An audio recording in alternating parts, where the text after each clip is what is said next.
chickadees. Happy Wine and Crime Wednesday. We've made it halfway through the week again. Who knew we could be so successful? I hope you're having a great week. I'm having an ever so busy week, which is typical in my life right now. If you are new, just coming in or just watching my channel for the first time, make sure you leave some DNA on the like button. You might want to consider subscribing if you haven't. We talk about a lot of cool stuff, and I have really good things on the horizon planned for us to discuss. Cases to talk about, trials possibly to replay.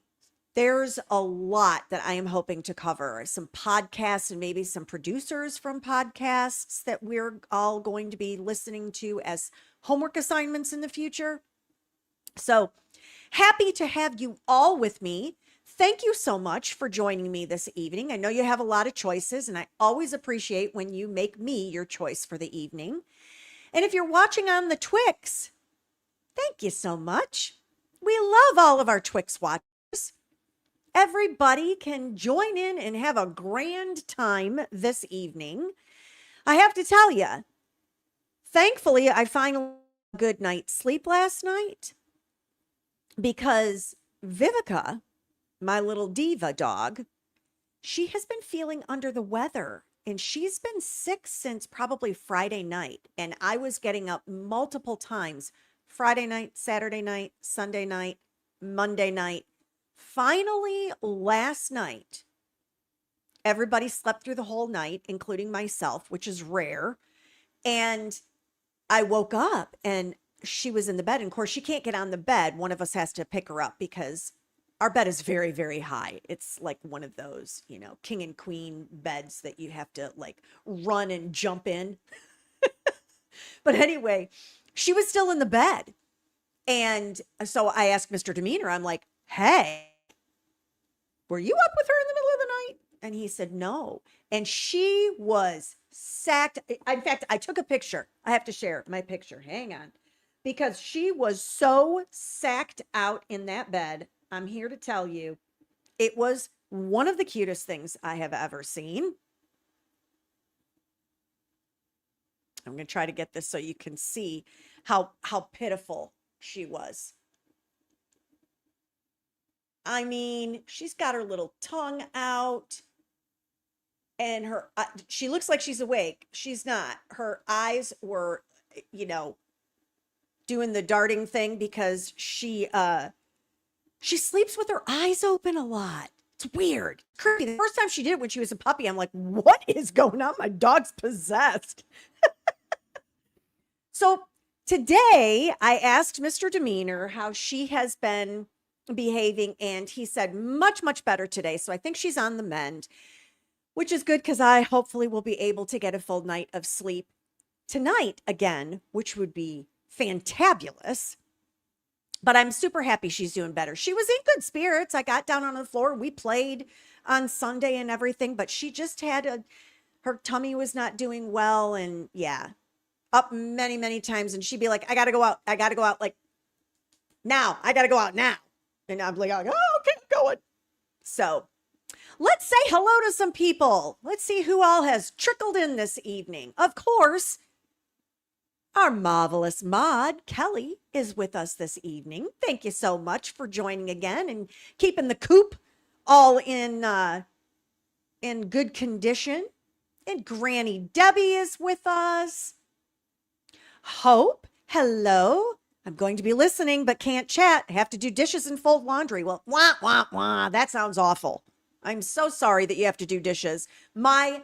The one chore I detest in the house is doing dishes. And it's primarily because it would always end in an argument when I was growing up with my sister.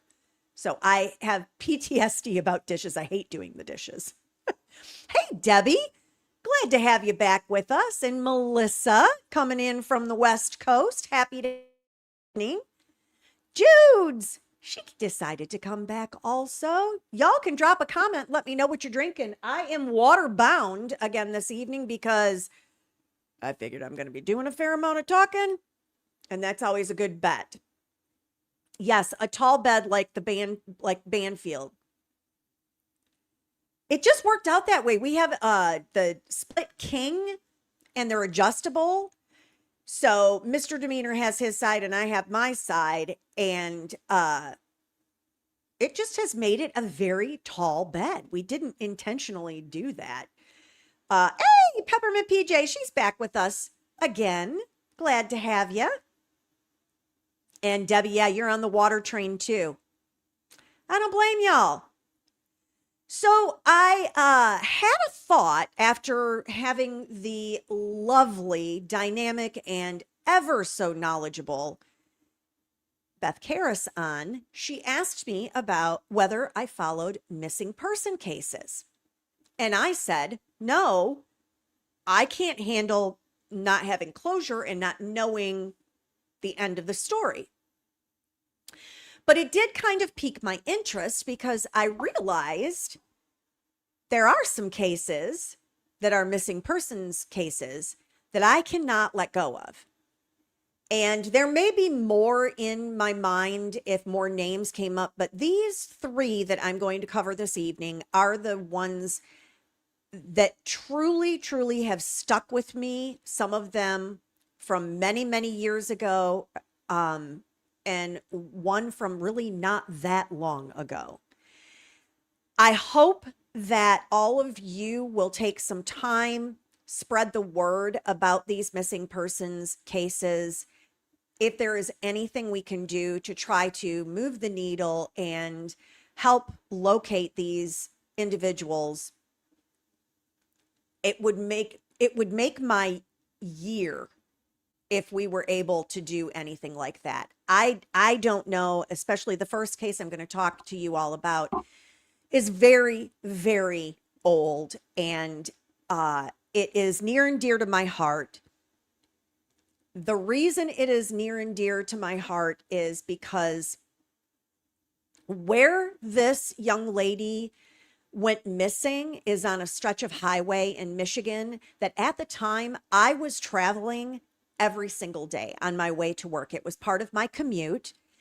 And I remember at the time being mildly horrified that someone under these circumstances could literally vanish and no one know where she went, who she was with, whether she was alive. And all these years later, we still don't know. The case I'm referring to is the disappearance of Paige Renkoski. And Paige Renkoski went missing on May 24th in 1990. You heard me correctly when I said 1990. So at the time, I was 20 years old and I was working for a bank quite a distance from my hometown. And that was a stretch of road where where her vehicle was found and she was last seen. It is baffling. I'm hoping I say technology, but I don't know that technology can help in this situation. It's not like, I don't believe we have any DNA issues that give us anything that we can work with. And remember, this was 1990. So also really before cell phones. Cell phones were not really a big thing. I remember, I think I was in my early 20s when I got my first cell phone. So this was a completely different time. I know the demographic of most of my subscribers and followers, so I know you all remember this time the same way that I do, since we're generally all Gen Xers here and a little bit older. It shook me as a 20-year-old. It still shakes me now as a 56-year-old, and I just can't imagine what may have happened to her. So the first thing I'm going to do is I have a video, and who did I get this from? Hang on. I reached out to Cold Case Chronicles because this video is a little summary of kind of what happened and what the evidence is. It will be able to clarify things for you all and give a summary much better than I could. I reached out to them to see if it is okay to play their video. I didn't get an answer. I'm going to go ahead and do it, and we are going to, keep our fingers crossed. But I think this is going to give you a nice little background as to the Paige Renkoski disappearance. Before I start it, that is the beautiful and adorable Paige Renkoski. She really was a stunning young lady. And hey, Jillian, before I get too far in, happy to have you back again. All righty. Over on one of the busiest highways in Michigan, in broad daylight, surrounded by thousands of passing strangers, and was never seen again. Just a car left idling on the shoulder of the road, wipers sweeping through the rain, headlights burning against the darkening sky, and a woman who had simply ceased to exist. This is the Cold Case Chronicle, and tonight, we are going deep into one of Michigan's most haunting unsolved disappearances, a case that has baffled investigators for 35 years, drawn over 1,200 tips, spawned multiple composite sketches, and produced exactly 0 answers. Until now, something may have finally shifted. If you haven't already, smash that like button, drop a comment with your theories, and subscribe to Cold Case Chronicle. Every bell notification keeps these cases alive.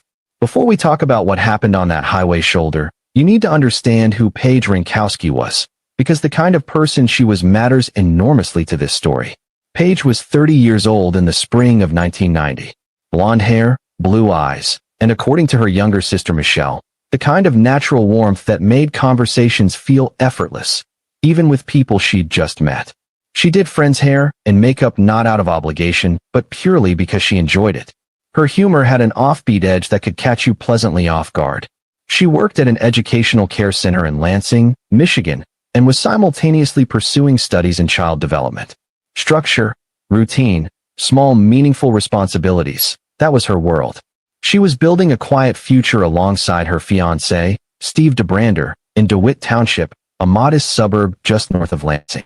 The kind of life that feels invisible until it's violently interrupted. Thursday, May the 24th, 1990, began without a single unusual detail. Paige's mother, Artis, needed a lift to Detroit Metro Airport. She was flying to Atlanta to visit Michelle. Paige offered to drive. They left around 11:30 that morning, mother and daughter, an hour and a half of ordinary conversation on a warm spring day. Nothing heavy, nothing that stood out. After dropping Artis at the terminal, Paige had plans to visit a friend in Canton Township, roughly 30 miles southwest of the airport. No tight schedule, just a casual afternoon. They walked through a local park, stopped for frozen yogurt, ended up at a second friend's house. Around 2:30, Paige said her goodbyes. She had a vehicle service appointment at 4:30 back in Okemos, just east of Lansing. Plenty of time. She headed toward the freeway. But first, one last stop, a party store on Ford Road, just west of Interstate 275. The woman behind the counter remembered Paige clearly, not because anything seemed off, but because Paige had a presence. Loose, multicolored pants with a bold floral pattern. A long beaded necklace. The clerk complimented her on it. They exchanged a few easy words.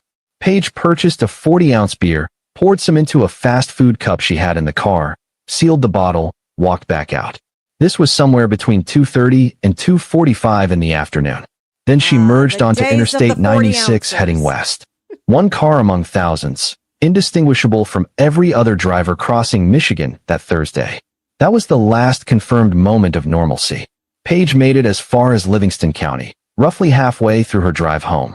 Sometime between 3:15 and 4:30 that afternoon, her silver Oldsmobile Cutlass pulled onto the highway shoulder, approximately a quarter-mile east of the Fowlerville exit. Here is what made investigators pause from the very beginning. There was nothing mechanically wrong with the vehicle. The gas tank was full. No visible damage. No blown tire. No apparent reason whatsoever for her to stop right there. close enough to an exit that a functioning car could have reached safety in under a minute. But she didn't go to the exit. She stopped on the shoulder.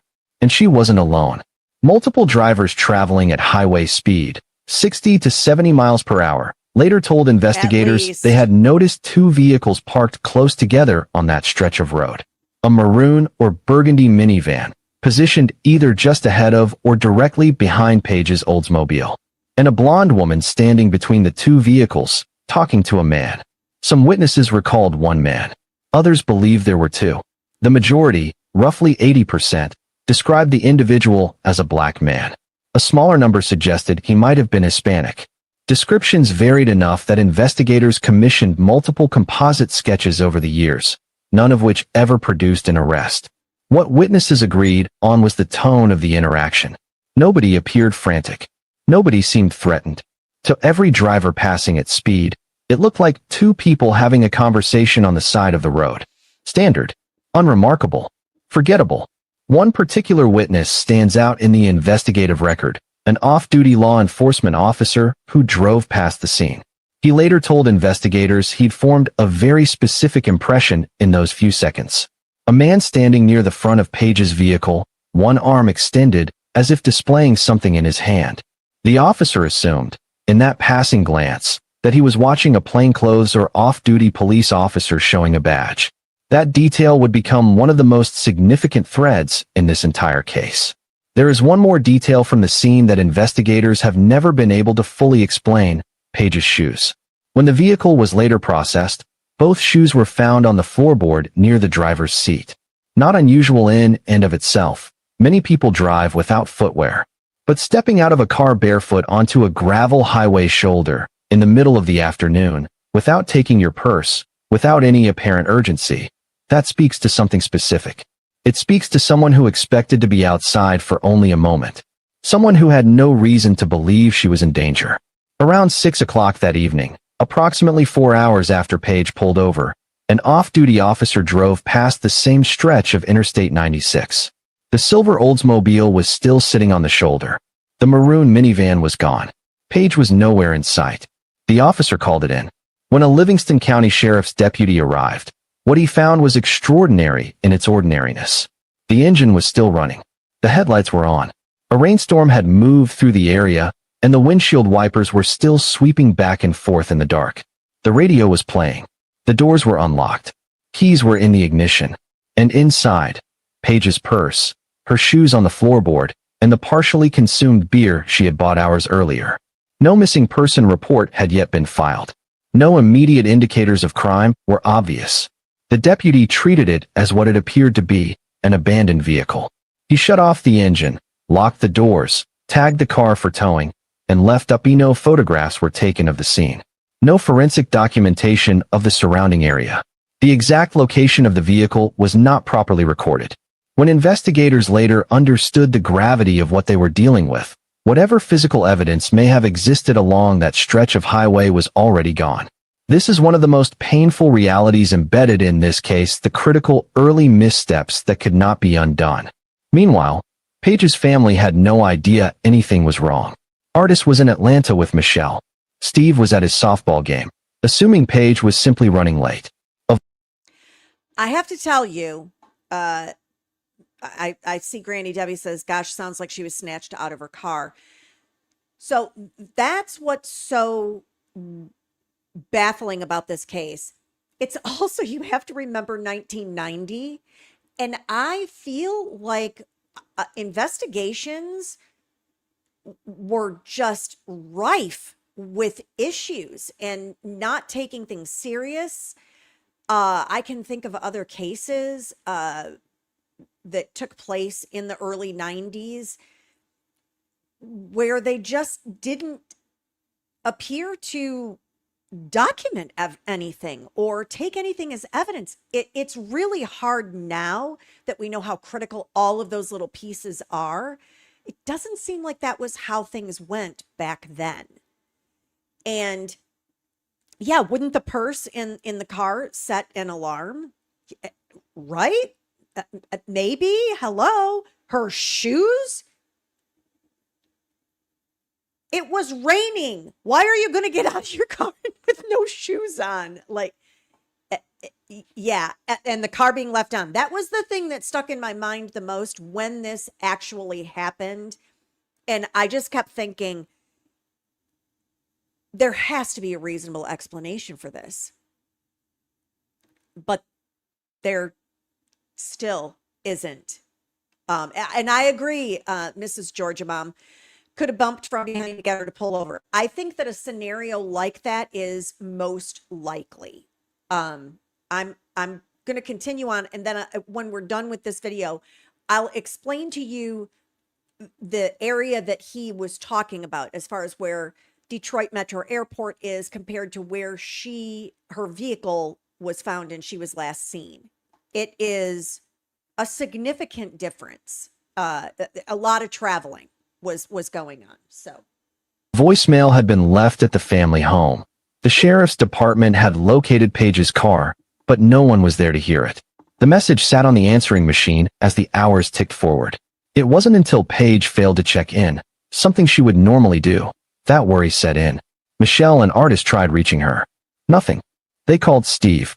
He checked the messages, heard the voicemail, and that was when the day shifted from quiet confusion to something much darker. Steve contacted DeWitt Township Police to report his fiancée missing. The case was transferred to Livingston County. By Saturday, 2 days after Paige vanished, investigators finally processed the Oldsmobile as a crime scene. What they found was significant. Paige's fingerprints were already on file from routine employment screening, which allowed investigators to eliminate her prints from the vehicle. The remaining prints, approximately 20 sets, belonged to someone else. Someone with no record in any law enforcement database. Palm prints on the trunk were positioned in a way that suggested someone leaning against it. Those prints have never been matched. Not once. Not in 35 years. The maroon minivan became the central focus of the early investigation. Witnesses had noticed it. Multiple composite sketches were drawn and revised. Tips flooded in, over 1,200 by the time the case went cold, and every single one was followed up on. Searches covered rural Livingston County using cadaver dogs and ground-penetrating radar.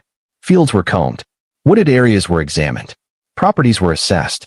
Then in 2011, more than 2 decades after Paige disappeared, investigators received something genuinely strange. An anonymous, hand-drawn map, carefully labeled, detailed enough to show what appeared to be a route from the Interstate 96 exit to a specific wooded area nearby. A cryptic note accompanied it, suggesting the sender had verified what they could, yet also hinted the map might be a misdirection. Investigators searched the area indicated on it. They found nothing. Through it all, Paige's mother Artis channeled her grief into action. She helped establish Michigan's annual Missing Michigan Conference and worked tirelessly to keep her daughter's name in the public consciousness, not only for Paige, but for every family enduring the same silence. In December 2017, Artis passed away. She never learned what happened to her daughter.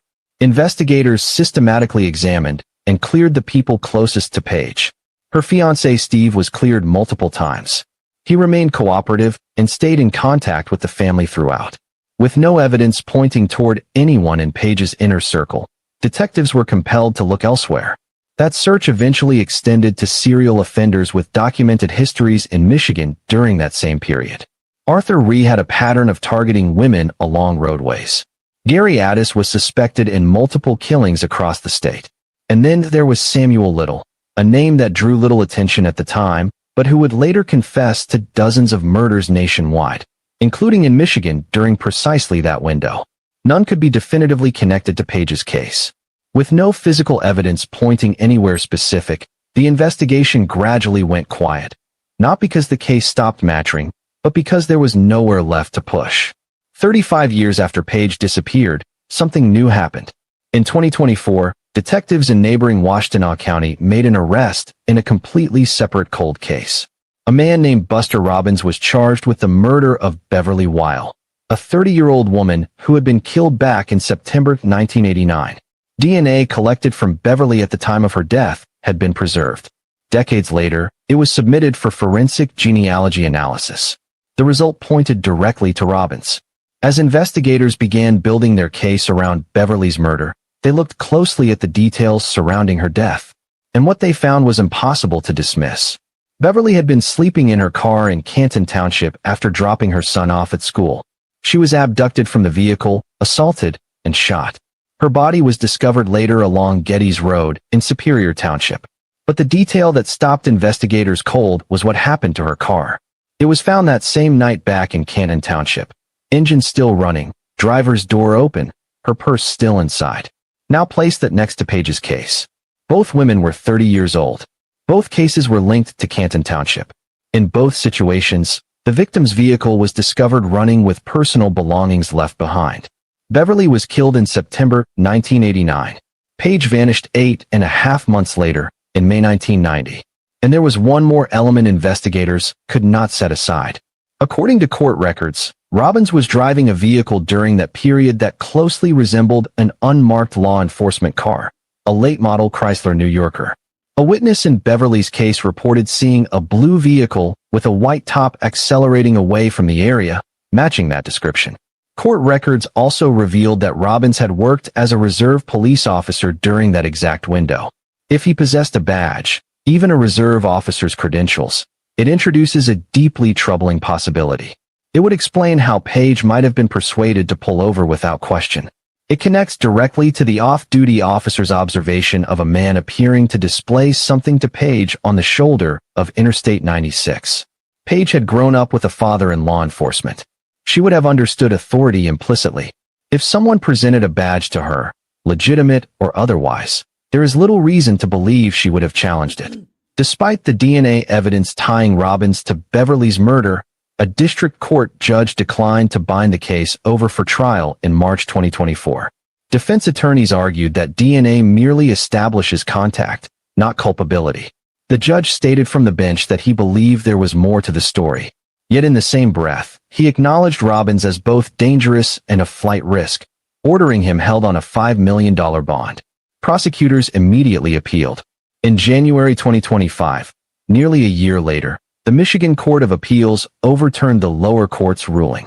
The appeals court determined that sufficient evidence existed to send Robbins to trial for Beverly Wiles' murder. The case is now proceeding. During those proceedings, prosecutors also referenced additional investigations into Robbins, allegations raised during divorce filings, describing coercive arrangements involving other individuals. Investigators additionally reported finding inappropriate and illegal materials on a tablet belonging to Robbins. None of those allegations have been adjudicated, but taken collectively, they sketch a profile investigators describe as deeply concerning, a predatory individual who operated for years without being stopped. Setting aside Robbins for a moment, the Livingston County Cold Case Unit has worked this case around three primary theories. Theory 1. Paige knew the person who took her. Investigators haven't eliminated it, but the probability is considered low. The odds of encountering someone she knew by chance on that stretch of freeway, someone with both the intent and the opportunity to cause harm, simply don't hold up under scrutiny. Theory 2. A staged breakdown or fabricated request for assistance. Someone created a situation that caused Paige to pull over. But the physical evidence doesn't strongly align with this. Her vehicle showed no signs of collision. The maroon minivan witnesses described didn't appear disabled or distressed. Theory 3. Authority. Someone impersonating a law enforcement officer. This is the explanation that investigators find most consistent with the physical evidence and witness accounts. It would account for why Paige stopped just short of an exit rather than continuing to safety. It would explain why she stepped onto a gravel highway shoulder barefoot. It would clarify why she left her purse behind. If she believed she was being pulled over by a police officer, compliance would have been instinctive. She would not have questioned it. She would not have felt an immediate threat. And by the time she understood something was deeply wrong, investigators believe it was already too late. The fingerprints and palm prints recovered from Paige's vehicle have been submitted through law enforcement databases repeatedly across 35 years. Every single time, the result is the same: no match. Whether those prints have been compared against Robbins has not been publicly disclosed. Either outcome would reshape how detectives approach what remains of this investigation. Lieutenant Matt Young, who heads the Livingston County Cold Case Unit, was candid with reporters about what it would take to solve Paige's case. He noted that a resolution is most likely to come from a deathbed confession, from someone already navigating the criminal justice system who decides to make things right, or from Paige's remains being accidentally discovered during construction or a new development. Paige Renkoski would be 65 years old today. She would have built a career, watched children grow up around her, accumulated the quiet accumulation of an ordinary life. Instead, she exists in fragments of photograph on a missing person poster, a case file in a sheriff's office, witness recollections from drivers who passed her at 70 miles an hour and assumed everything was fine. 35 years is a long time, but it is not long enough to stop looking. If you have any information, any detail at all, no matter how minor it seems about the disappearance of Paige Renkoski, contact the Livingston County Sheriff's Office at 517-546-2440. You can also submit a tip via email to the cold case tips address at livgov.com. A single piece of information could be the only thing that finally brings answers to a family that has waited far too long. That is the case of Paige Renkoski, 30 years old, last seen on Interstate 96 in Livingston County, Michigan, on May the 24th, 1990.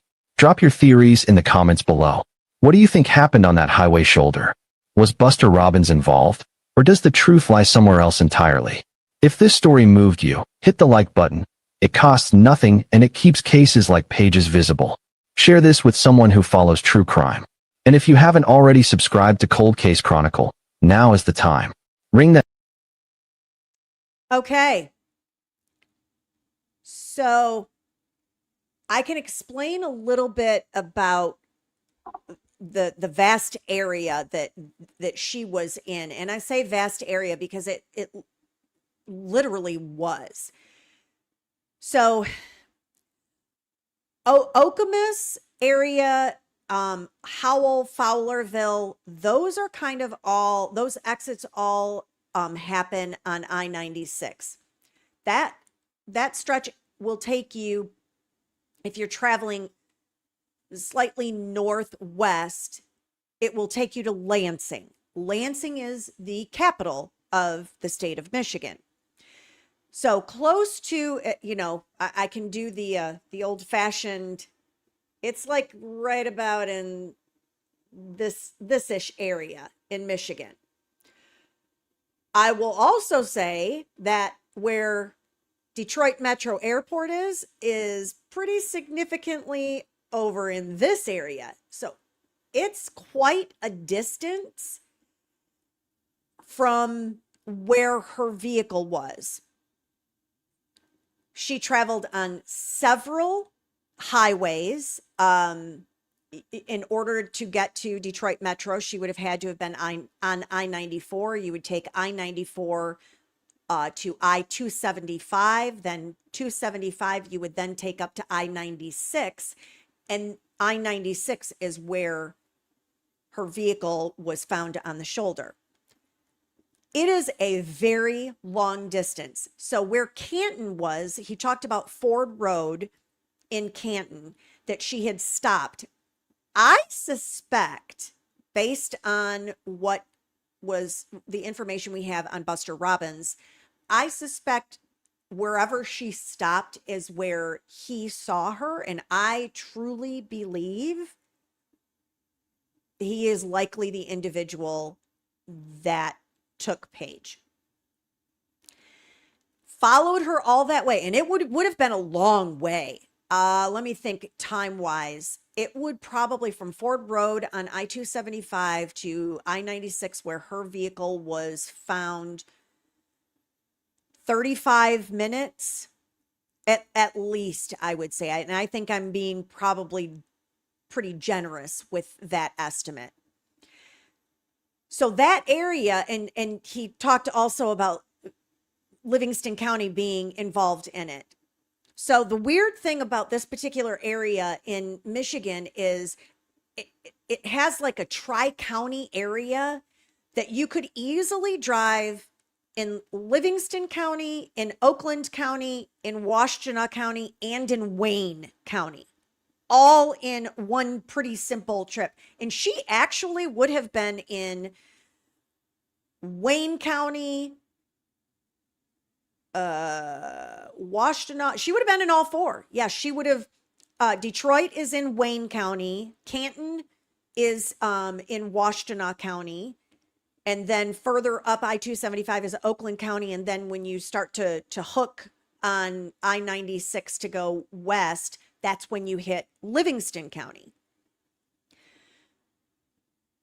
So I say that because all those different law enforcement counties could potentially have information and not know it because of that route. It was just, where that is, you just kind of skip right along all of those counties. It's almost like the pie, and then, a pie like this, and then or I should say a pie like this, and then you're driving, hitting each one of those different counties.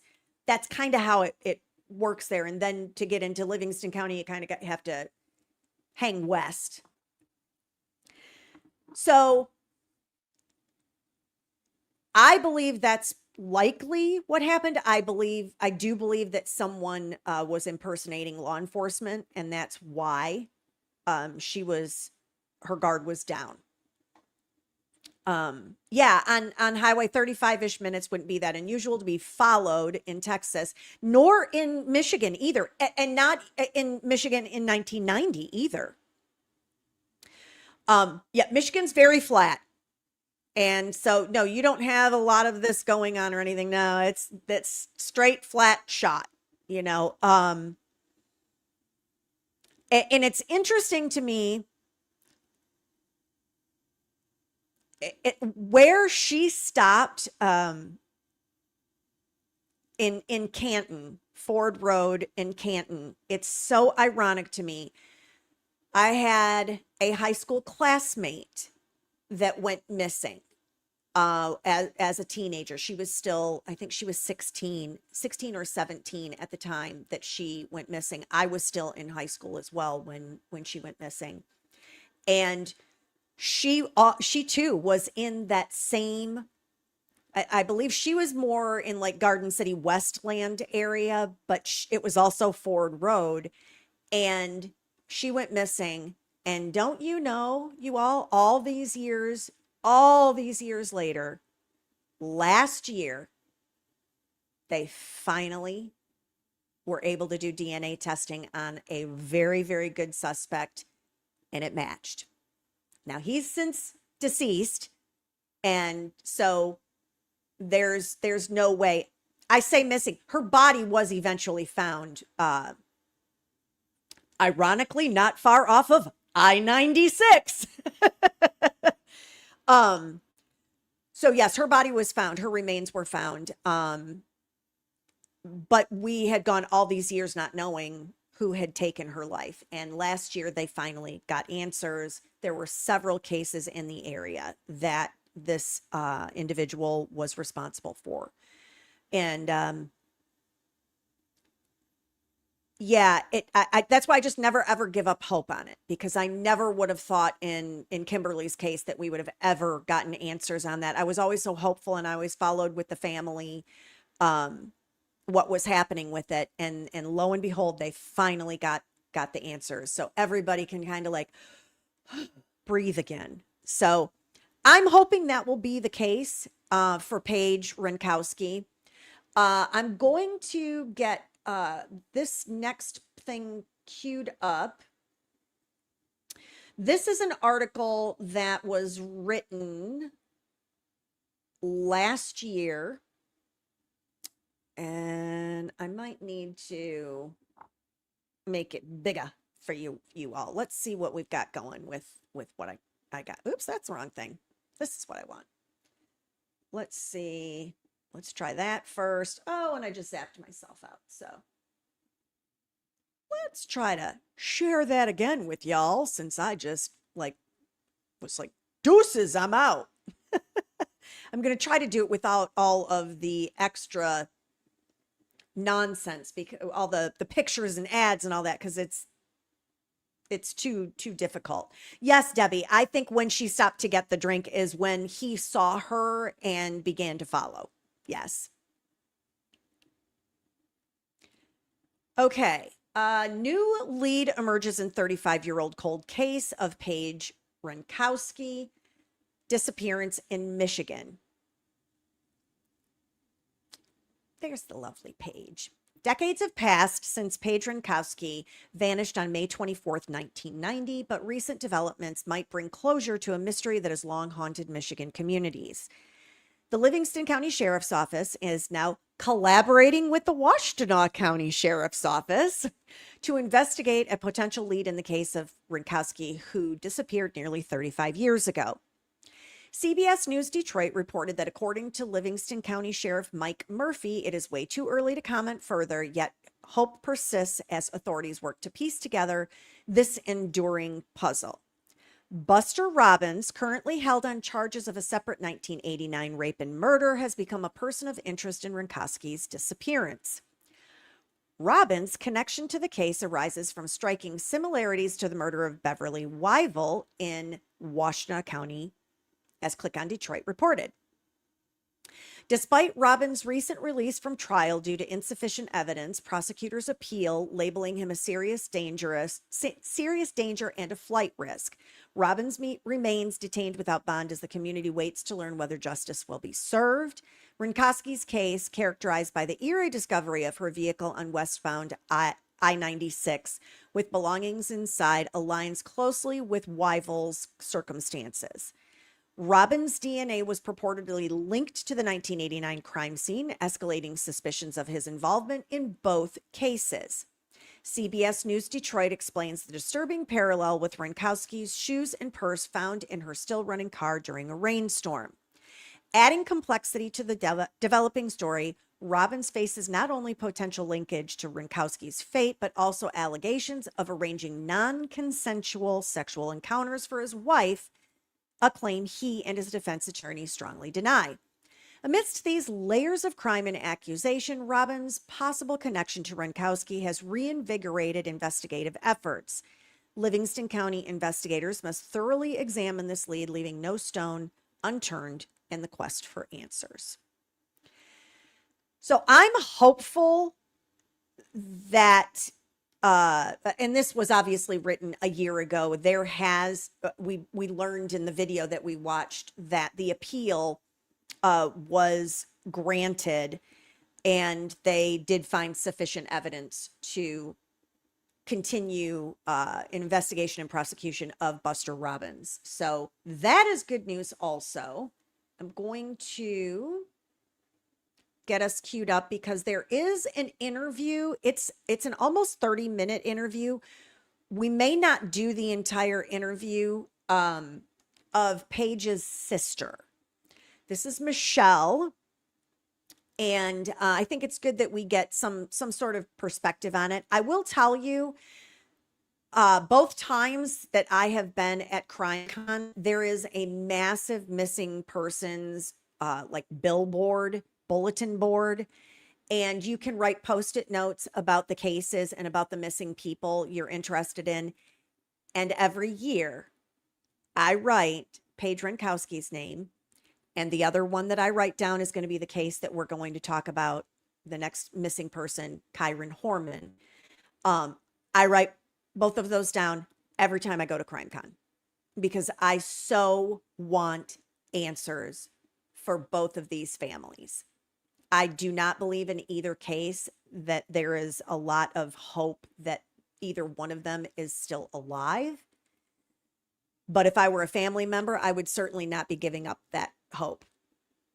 I would still be hoping that we would be reunited one day. So let us go to this brief interview. Like I say, I'm not going to do the full, it's about 27 minutes long. I'm not going to do that whole thing, but we'll get some snippets of Michelle's perspective on things.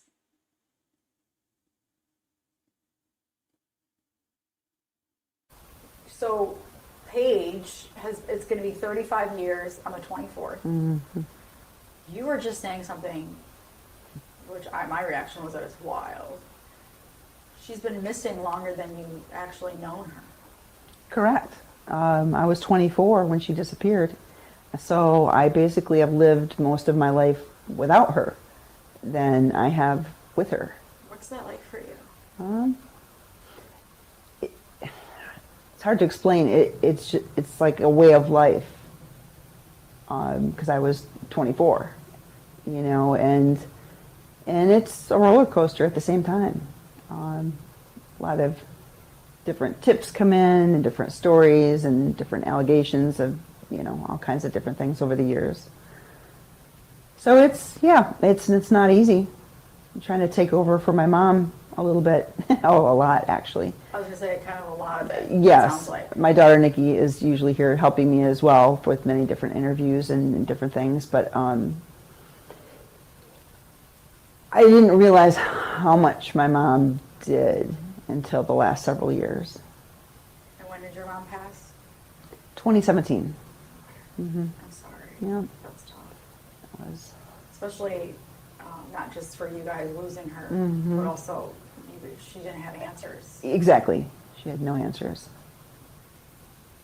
How was that for you? Just knowing that she didn't have answers. Oh, it was the worst, We just wanted answers not only for ourselves, but before she passed. But now she knows. That's what I My was just going to dad say. And my other sister passed They know. October last year.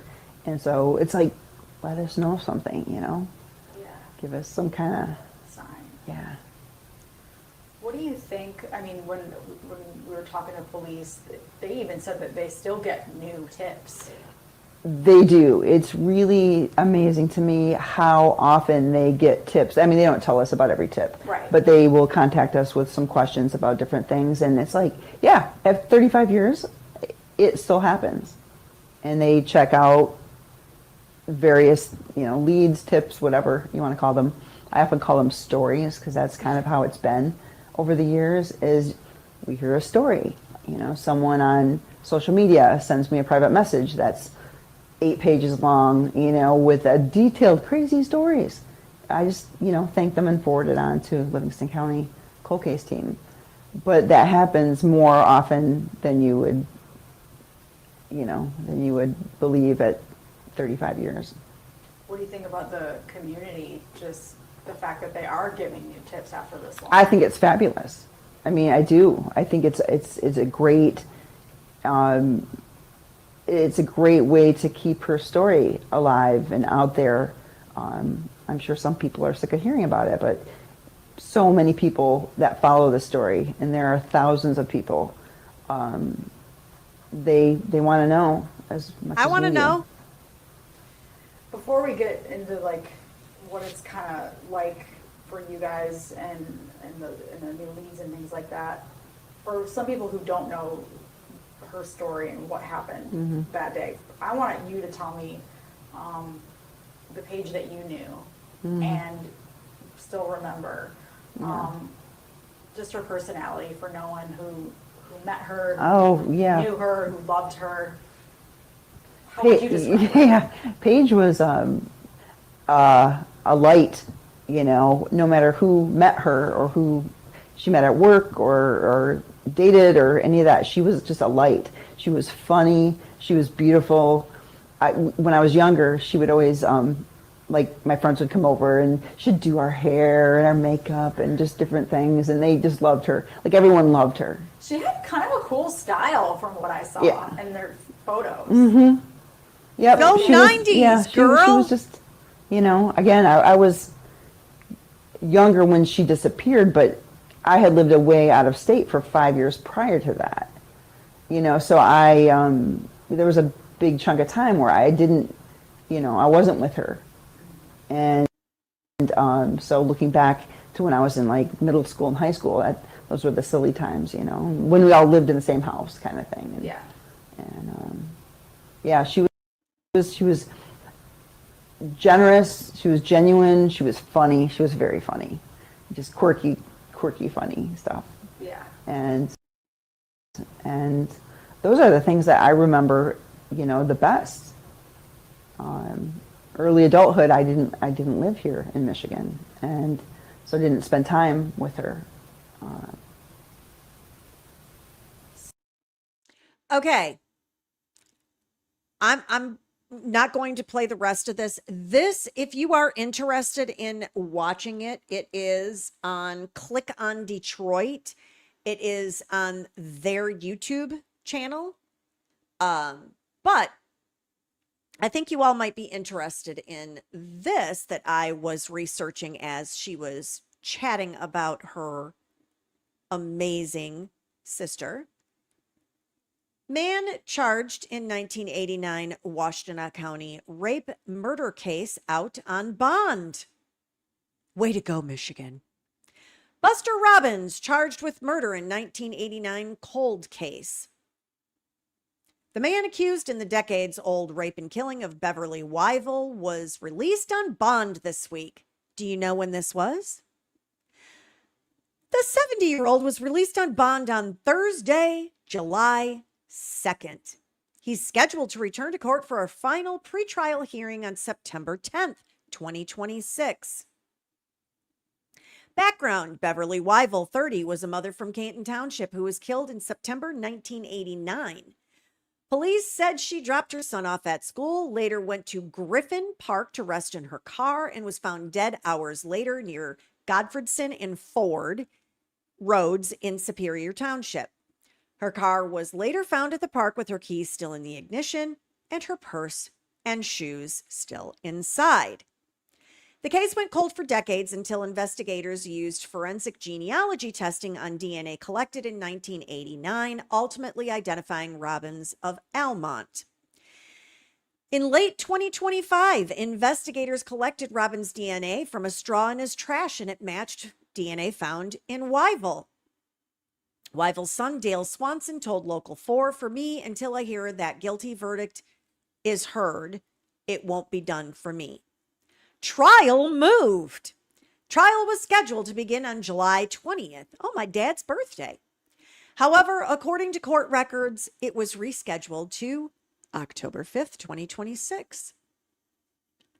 So I'm guessing I probably need to add this to the docket, huh? Kristen is with us. Oh, and look at you. She comes right in, haven't seen her in a while, and gifts 5 misdemeanor memberships. Thank you so much, Kristen. You are too kind.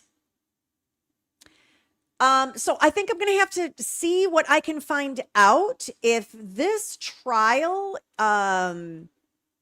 is going to be televised in any way, which I bet it will be, at least locally. Y'all think we need to follow this little twit, Buster Robbins? I mean, I can put it on the docket. Let me write myself a note. Let me do it the old school, old 1990 way, where you would get a piece of paper and a pen and write your note. October 5th, 2026. And it appears this is in Washtenaw County, correct? I'll have to see if I can get a link, if that is going to be televised or not, or beg someone. So we will follow that case. That's a nice little surprise. I didn't know.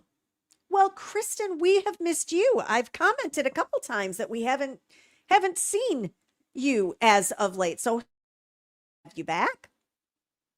And our marvelous mod says, put it on the calendar. We aren't letting this man go if he's the perp. It's just a little too coinky dinky for me. The timing, and it's just a little, yeah, it's too much. It's too much there. So we'll continue to follow old Buster Robbins. I better write his name down because I don't want to forget that little dorkwad. Buster Robbins. Make sure that you appear because we're going to be watching. We'll watch you like we watch Judge Gilday. All righty. Next case that I wanted to talk about. Oh, this one. This one is hard for me because when it took place, one of the reasons this particular case haunts me so much is because the young man that went missing was about the same age as my son when he went missing. And he, at the time, his appearance reminded me a tremendous amount of my son. And it really, really upset me that this child was missing. And that is the case of Kyron Horman. Kyron Horman was 6, I believe, when he went missing. And I have to do the math on this. I think this was 2009.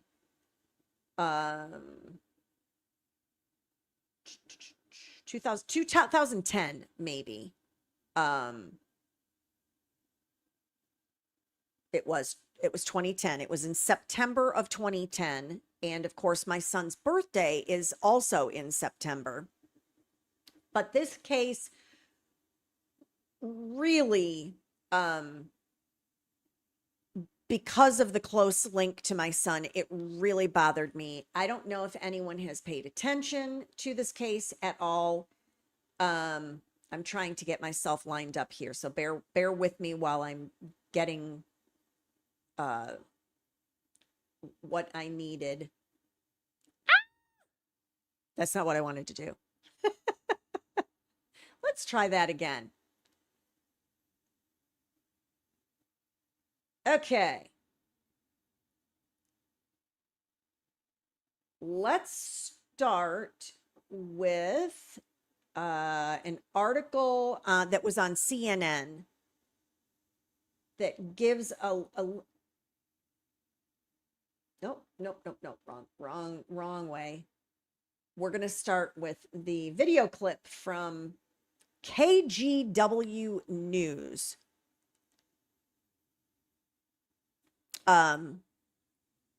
Kristen, we hadn't heard of the Buster Robbins case until tonight. We are all thinking he is a very strong suspect in the disappearance of Paige Renkoski. You'll have to go back to the beginning to understand who she is, why it's important to me, but it's a 35-year-old missing person case. So, and he is going to trial for a different rape and murder in October. So that's why you haven't heard about it, because we're kind of going on our own little side quest here. And yes, Kat's been busting her tail. I know she's got a lot going on. I wish I could do all the things she does, but I have a very, very busy job. So that is not really an option for me. Okay, let me get us linked up and give you the background on Kyron Horman. Let me know in the chat if you are familiar with this case or not.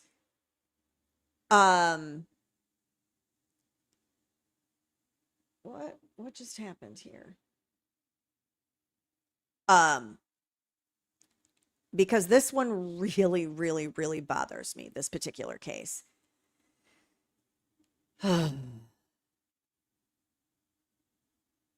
All righty.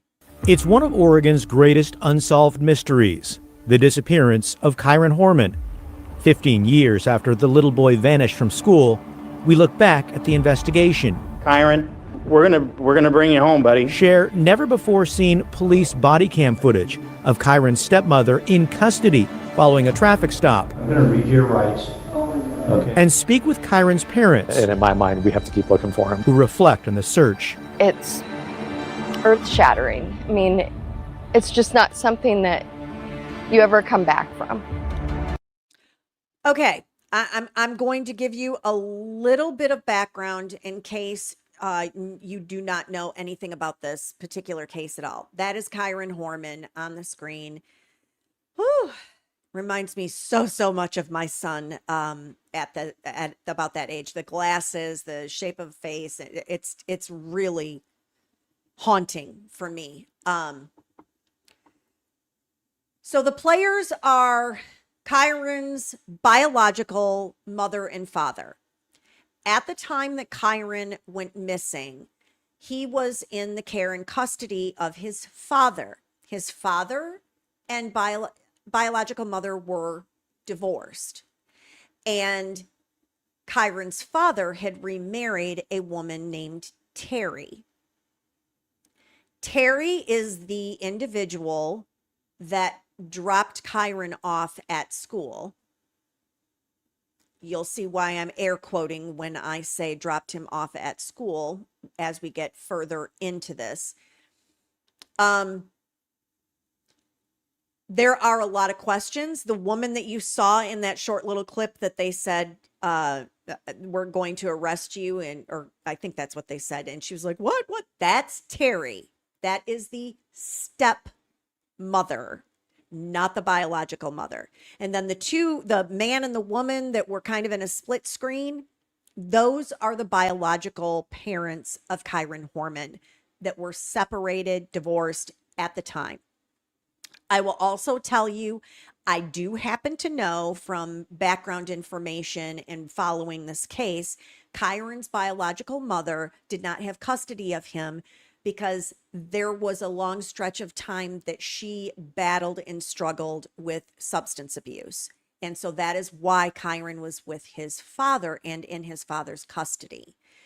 She has since obviously turned her life around and sadly is missing her son because of the circumstances. So that's to give you a little bit of background about the players, so that you'll have an idea and you won't be so completely lost. So let's carry on. Yes, he's a cutie patootie.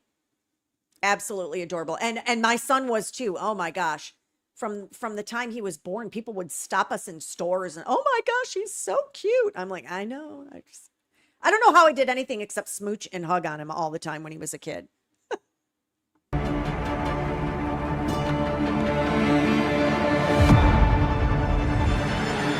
I'm Kyle Aboshi, investigative reporter with KGW Channel 8. I remember that day vividly, June 4th, 2010. We were coming back to the station from another story when my wife called. She was worried. She received an automated phone call from Portland Public Schools warning that a little kid had gone missing.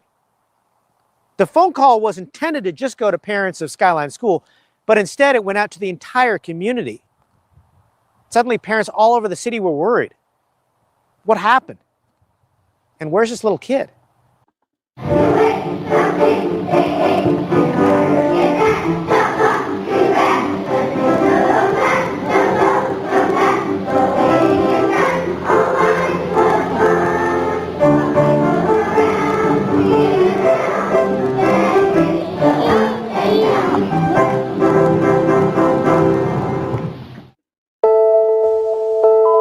So freaking cute. I'm going to gain this down a bit. It's Kyle like came to school this morning. a little piercing. Kyron came to school this morning. He's 7 years old with his stepmom for the science fair. He was wearing this outfit. The sheriff's They walked department launched around a massive search within an hour of learning that Kyron was missing. Investigators, the FBI is also on scene. Mic check, 1, 2, 3, 4, 5. Kyron, we're gonna bring you home, buddy.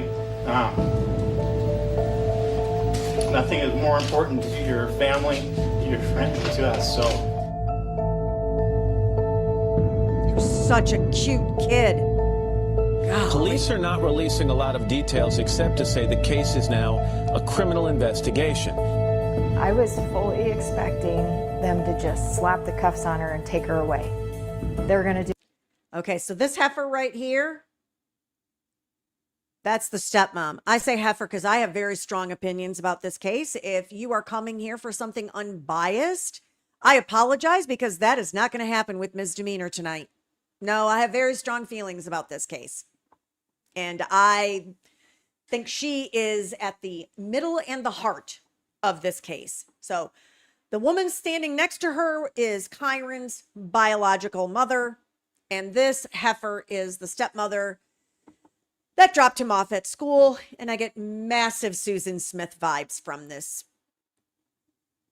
person. it any second. They're going to take her away. They're going to do it. here we go. This is going to happen. And it doesn't work that way. That's biological mom.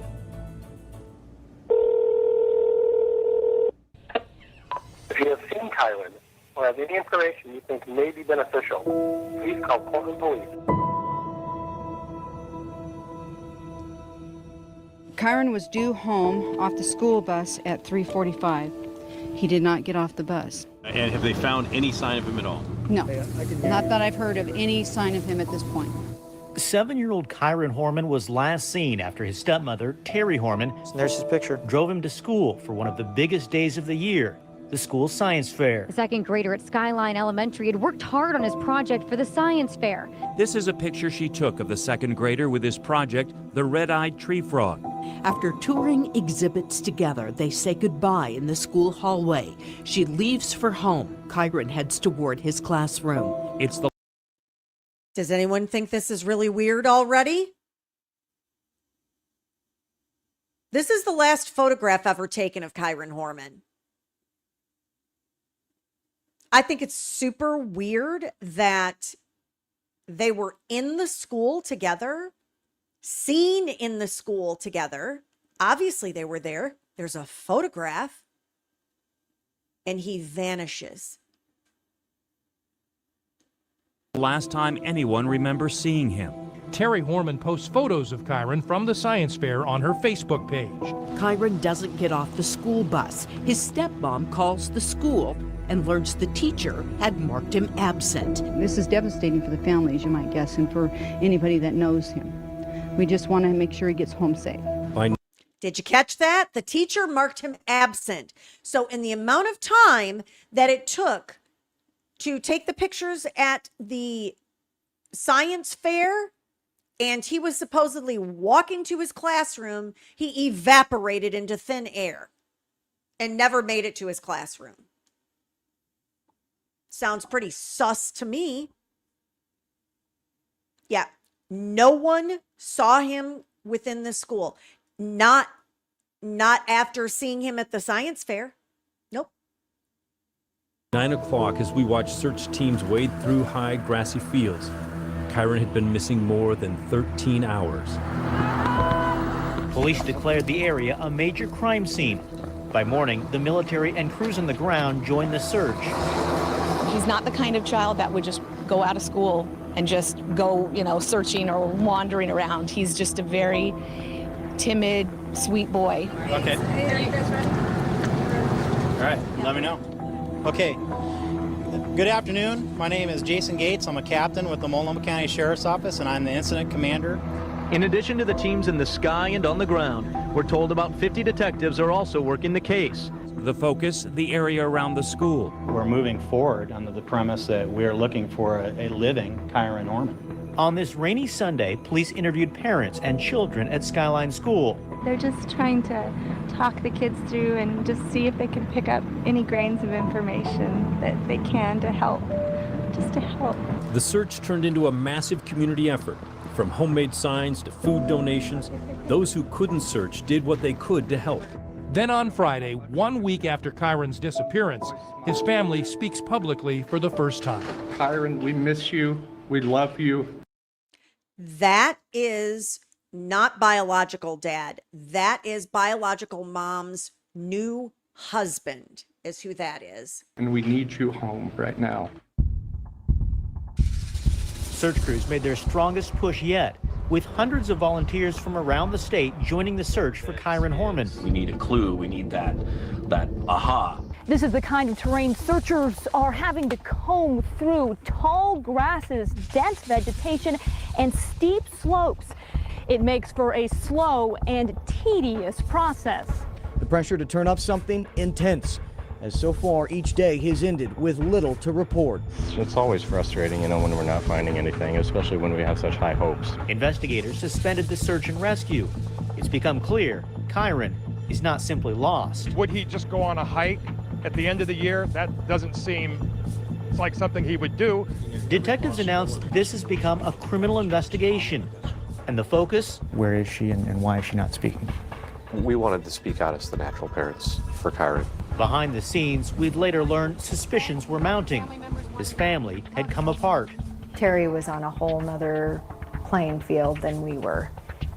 It was 3 against 1, and she was not looking out for Kyron. She was not interested in helping in any way. Weeks after Kyron disappeared, police are handing out a questionnaire to parents and students at Skyline School, asking people if they'd seen the stepmom or the family's white truck in the area the day the boy disappeared. Investigators say they've talked with the majority of parents and staffers, but there's still people they want to interview. Then, hello, I'm Tracy Barrett. And I'm Joe Don. The unexpected. The Kyron Horman investigation takes another turn. Now a reliable source tells News Channel 8 officers were prepared to arrest stepmom Terry Horman for hiring a hitman to kill her husband. Uh-oh. Horman filed for divorce, sought a restraining order against Terry Horman, and accused her of trying to hire a hitman to murder him. And it was based on a lot of information that was provided, so it wasn't a sudden, say, reactionary type of decision that was made. At that same news conference, Kyron's dad revealed another behind-the-scenes bombshell about Terry. I think everyone knows the fact that she's taken her two polygraphs. She has not passed those 2 polygraphs. Terry Horman hired a defense lawyer and moved to her parents' home in Roseburg. Now again, Terry Horman has not been named a person of interest or a suspect in this case. Terry Not by authorities, but they sure have been by me. Court documents calls Kane's allegations vicious and calculated to inflame and poison public opinion against her. Court papers from the divorce revealed Terry Horman had been sexting with another man after Kyron disappeared. Can you imagine? I'll give her that. Now's not a good time to be doing stuff like that. That's biological, Mom. I guess I don't expect anything less. Edie, are you cooperating with investigators? By late summer, a grand jury started hearing sworn testimony from Terry Horman's friends. No charges were filed. Is she bound to testify, or could she say no? She looks like she's put on a few pounds. I wonder if the guilt's making her eat a little bit more these days. Gosh, Terry, you look like you've put on a few pounds. Huh. Evil will do that to you. She was subpoenaed. I look at people's actions, and the actions I see don't reinforce the fact that they're completely innocent. And whether it's related to Kyron or not, something's being hidden. 2 years after the boy's disappearance, Kyron's biological mother filed a civil lawsuit against Terry Horman, later dropped. The time has come for Terry to take responsibility for what she has done and to tell me and my family where Kyron is and how he got there. Terry Horman tried to change her name and appeared on the witness stand before a judge denied the request. Kyron Horman is missing. He needs to be found. I love my son. I want him home more than anything. Terry, what's your reaction to the judge denying this name change? Hi, Kyle. No, thank you. Horman, who now lives in California, has maintained her innocence, appearing on national TV and magazines. She talks about Kyron's disappearance and also what she calls a bogus murder-for-hire plot to kill her husband. I don't believe she'll ever be truly honest about what happened. She hasn't been so far. I think even when we find Kyron, she will not reveal what happened that day. But the search for him is still going strong. Today, another under-the-radar search today for Kyron Horman. Police searched the woods, the water, and multiple properties over the years, but haven't found anything. Comment. The Multnomah County Sheriff's Office said, quote, the investigation is continuing, end quote. They've also released age-progressed photos of what Kyron would look like now as a teenager. Kyron is a sweet little boy that just wanted to live his life and to go camping and fishing and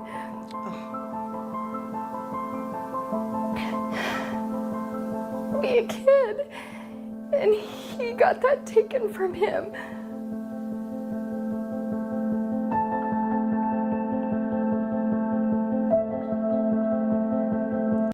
Y'all, this is why I can't do kids and I can't do missing cases. Like, it is so hard for me to keep it together watching this.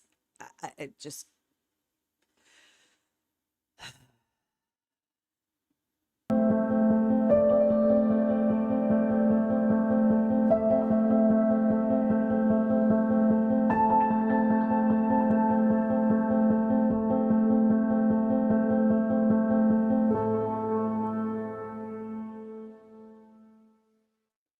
I've been covering this case for 15 years, and people always ask, what do you think? Did he maybe wander away from school and just got lost? Hard to imagine. People search this area really well. Maybe he was abducted by a stranger. Again, unlikely. It was a busy day at school that day. There likely would have been a struggle, or someone would have seen that. How about somebody he trusted, though, that he knew? That seems to make sense. Police have never said, though. Most recently, they did issue a statement explaining investigators are working to digitize and reorganize the entire case, including thousands of pages of reports, photos, and evidence. When the case is digitized, the file will be re-examined by a special unit at the FBI. And in the coming months, detectives will meet with the DA to evaluate the case. I've been told there are boxes and boxes of files in this case, and I've asked to see them, but told no. Many other people have done the same thing. In fact, recently, I put in a public records request for all requests from the public to law enforcement seeking access to those records. 2 stood out. One was from Terry Horman's adult son, James Moulton. What?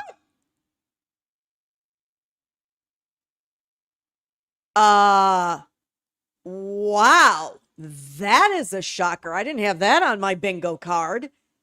No, you need to get Kelly Siegler involved in this. Wait, yeah. He too wanted to look at the files, but was told no because it's an ongoing investigation. Another request was from a former prosecutor who's investigating the case. She put down a deposit of almost $10,000 for records the DA's office warned will be heavily redacted. Doubtful we'll get anything new from that. But through those requests, we did learn this. Over the past 15 years, the Multnomah County Sheriff's Office has spent a total of $1.9 million on the investigation. Over the years, I've collected my own files, notes, emails, phone calls, that type of thing. But there is one item that I haven't shared, video of Terry Horman. In December of 2016, she was arrested in the San Francisco area for allegedly driving a stolen vehicle. The body cam video is kind of interesting. One of the things I do need to do before I talk to you, since you're under arrest right now, is I'm going to read your rights. Okay, and then we can talk about this paperwork and see what we can do for you. Okay, you have the right to remain silent. Anything you say can and will be used against you in a court of law. Do you understand you have the right to remain silent? Yes, sir. Well, talking to you, is this going to alleviate the situation? Because I have the title. Right, I have the title. I'm going to show you what I have and we're going to talk about it. So I'm going to try and help you. Okay, because I desperately want to get this resolved, and this is not.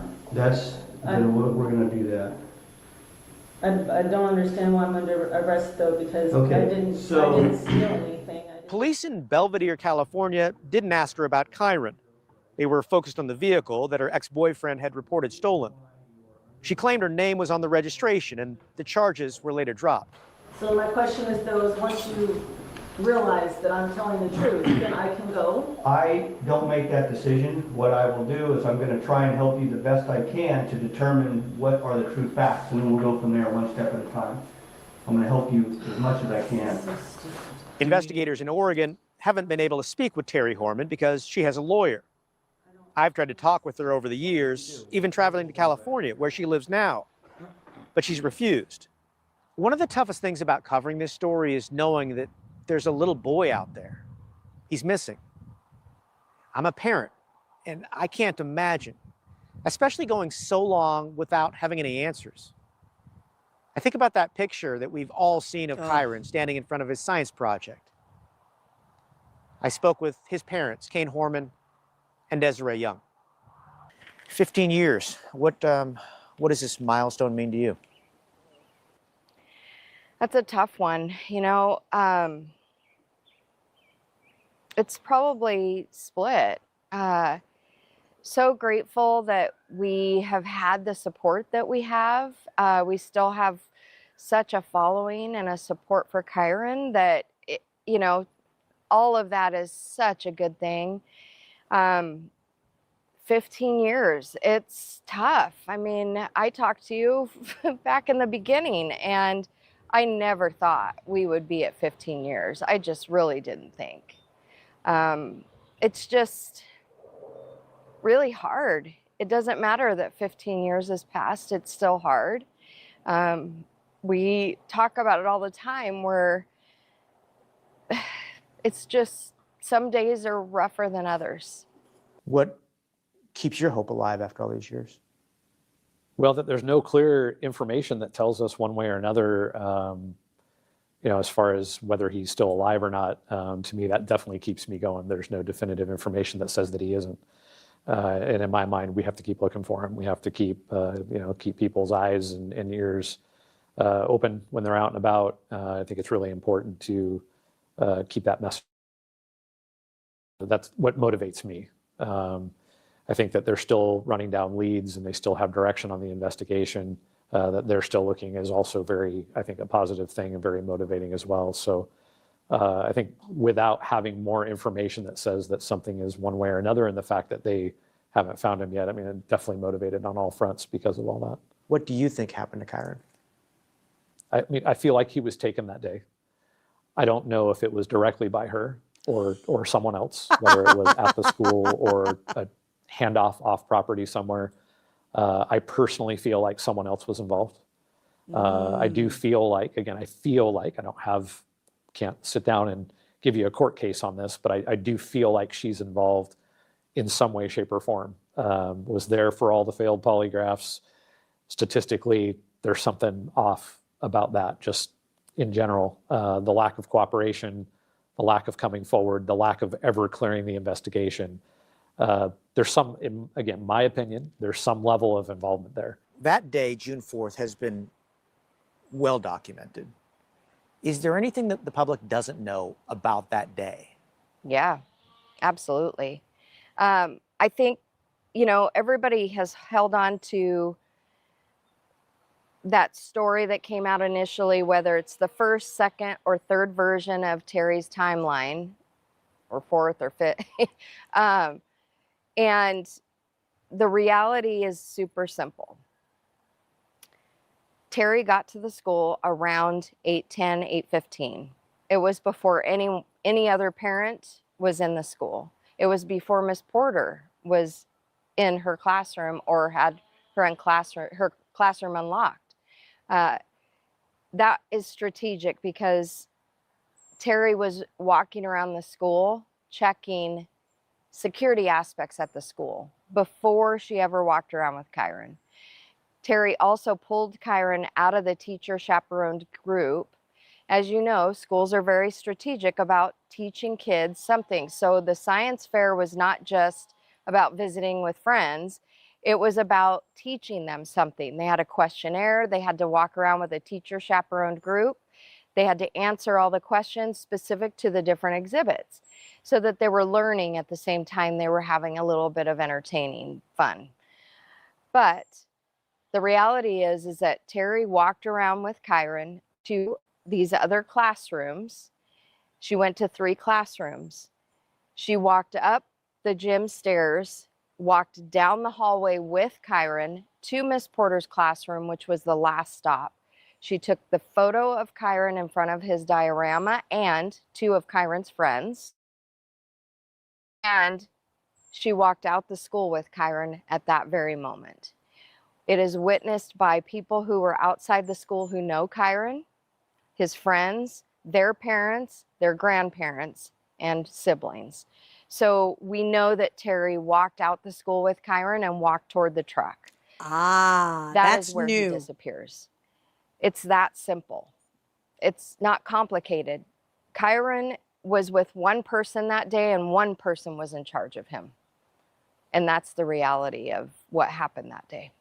She did everything to try and structure that day so that she could do this. She had planned it. She planned it months in advance. We know that she was out driving the roads, scoping sites.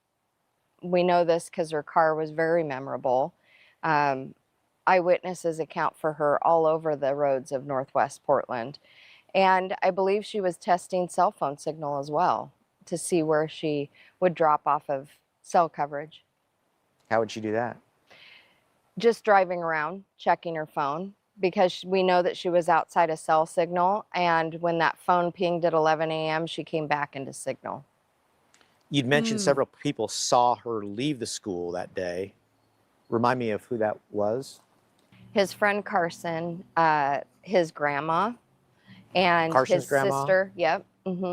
And then also the school bus driver, actually Kyron's bus driver, encountered Terry as she was leaving. Did they see Terry get in the truck and actually leave the property, or just? They didn't see her get in the truck. We do have an eyewitness on Skyline that says she got in the truck with someone else being in the truck. But they don't see her walking and getting in the truck, that full thing, because of where she was parked on Skyline, it was hidden. But they see Kyron walking with Terry as if they were walking together, not holding hands, but walking next to each other, going the same direction. What is the message now? I think it's the same. I think it's don't lose hope, don't give up. How many stories have we seen kids coming home 20 years later?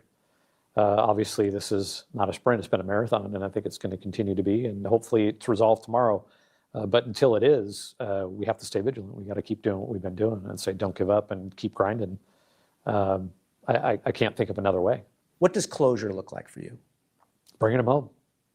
Bringing them home. And I don't know what that means, but bringing them home. When I'm 90, I'm still going to cry over this. This is something that changed our entire lives.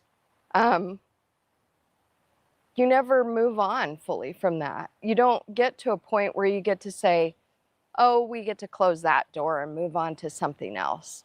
It's a constant, and it's earth-shattering. I mean, it's just not something that you ever come back from. So what's it going to take to solve this case? I don't know, luck? Maybe somebody finds something. Maybe there's a confession. Or maybe somebody spotted something 15 years ago that they never shared, or at the time didn't think it was all that significant. We can hope.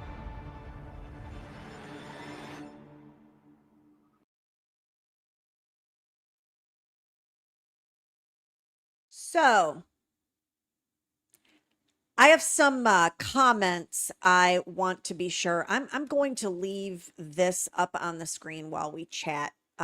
So if anybody is interested in jotting that number down, or good grief, if they had any information, that would be amazing to help locate Kyron Horman or locate what happened to him.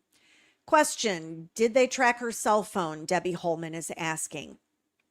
I know there has been a tremendous amount of investigation and attention toward those types of records, but you got to remember, this was 2010. So we have to think back to Holly Bobo type of time frame and era of cell phone data. And it was a lot different back then. So we're not going to get the specific pings that we're used to in this current day and age. So this would have been even a year before Holly Bobo's disappearance and murder. So there's probably more than that the authorities know that they are not sharing with us. I will say that. Hope says, I'm a little behind, but Kelly Siegler was planted evidence was almost Massachusetts level of problematic. Her last case was so bad. I am fully aware of Kelly Siegler and what happened with her last case. She has openly discussed it. There is an entire television episode that she takes accountability for her behavior and what she was involved in, and clarifies the record in a lot of ways. And I could totally get behind someone like that. We're all human. We make mistakes. I'm definitely not going to throw the baby out with the bathwater on that one. Kelly Siegler is a beast. She is a bad booty. And I am a huge fan, and I will always be a huge fan. especially because of how she handled that entire experience. And she's handled it with grace and professionalism. And I 100% respect that. Mrs. Georgia Mom is asking, any update on that doctor in Florida with the wrong organ removal? Oh, of course. I'm following it. There isn't really an update. I have been checking records every weekend, and we're still waiting for pre-trial hearings to take place, but I haven't forgotten about it, so you don't need to worry. I'm definitely not going to leave y'all high and dry on that one. Question: did Terry get a lawyer at the beginning, or did she just refuse to talk? I think initially she did not get an attorney, but it was very, very quickly after this whole investigation started to launch. They split, and she lawyered up. And I probably was after one of the first failed polygraphs. I remember being surprised that Kane was staying with her, but it ended up being, I don't remember the timeline, but it feels like in my mind it was a short period of time that he stayed with her. So we're going to move on to some more information about this case. I'm not ready to move on to my last case. I want to show you all some information that has come up recently. So we're going to do that. I don't know if I can make this larger or not. Let's see.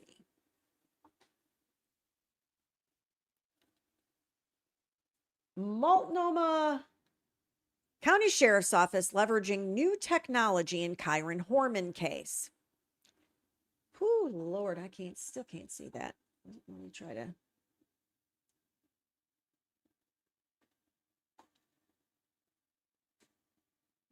Okay. Today, the Multnomah County Sheriff's Office is providing an update on the investigative progress into the disappearance of Kyron Horman. Let me fix this. This is driving me a little batty. So let me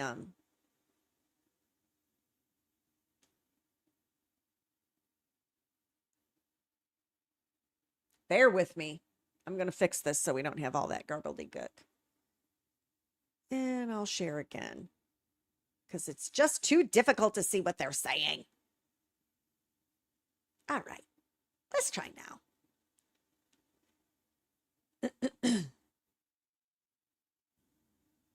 Kyron was 7 years old when he disappeared 16 years ago. Kyron was last seen on the morning of June 4th, 2010 at Skyline Elementary School in Portland, Oregon, where he was attending his school's science fair. He has not been seen or heard from since. Kyron has brown hair, blue eyes, and wears glasses. He also has a distinct V-shaped strawberry birthmark on his forehead. In 2025, the Multnomah County Sheriff's Office finalized the process of digitizing the entire case. This work included scanning and documenting thousands of pages of reports, photos, and evidence.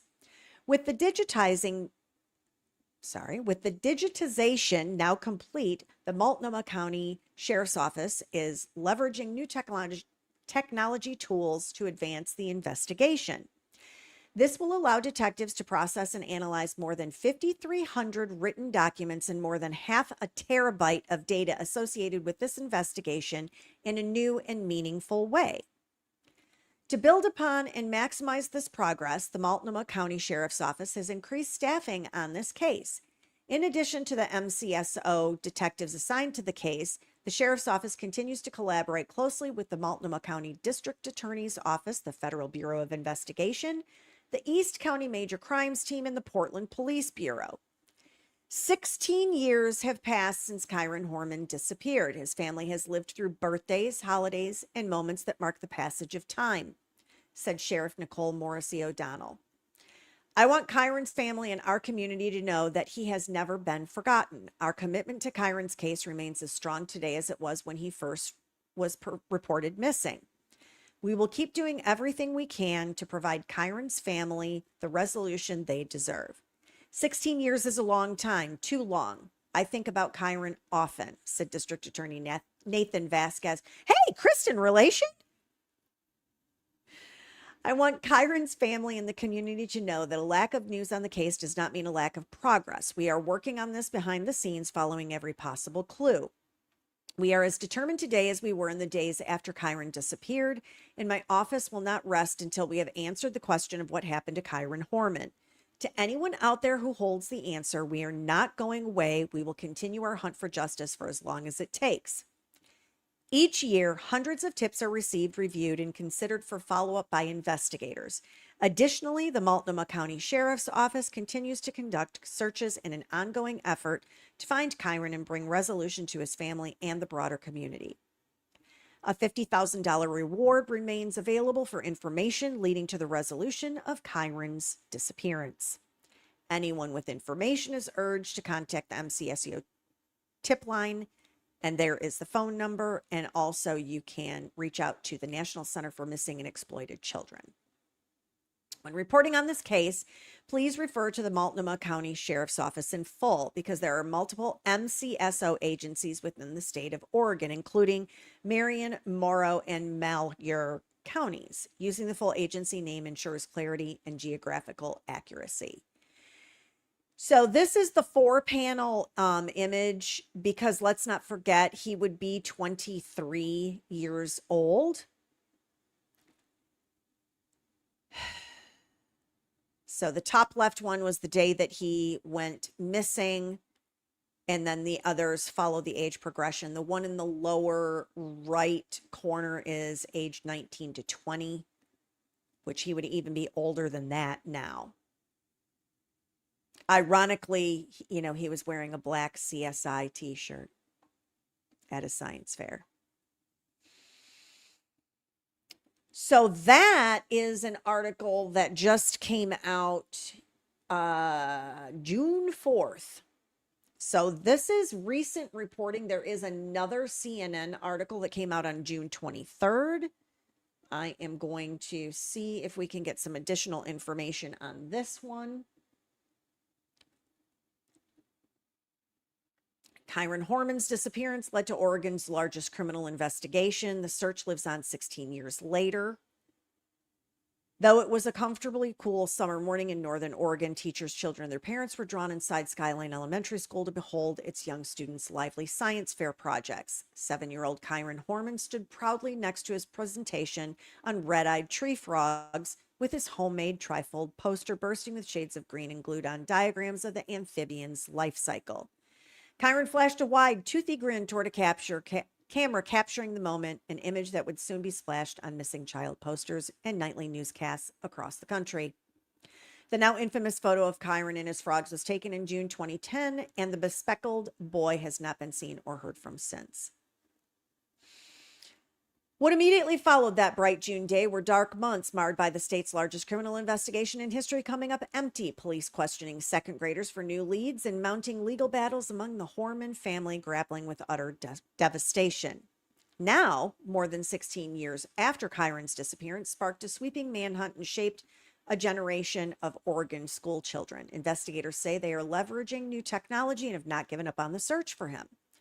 We are working on this behind the scenes, following every possible clue. We are as determined today as we were in the days after Kyron disappeared, and my office will not rest until we have answered the question of what happened to Kyron Horman, said Multnomah County District Attorney Nathan Vasquez, Kristen's brother, in a statement marking the anniversary of the boy's disappearance. I've named them as family. Looks like this is a lot of repeat of what we just read.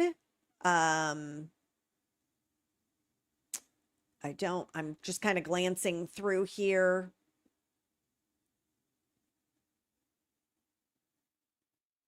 It looks like a bunch of sad stuff about Kane's memories. I definitely do not want to read that because I will start crying in the middle of reading it. I don't see anything new. It looks like they're talking about how they use the how they're using technology to organize things to try to, I'm sure, cross-reference. And I mean, it's a lot of information over this many years. Thousands of photos and reports. Using new technology tools to advance the investigation. It doesn't look like there's anything new on this. So, we read that.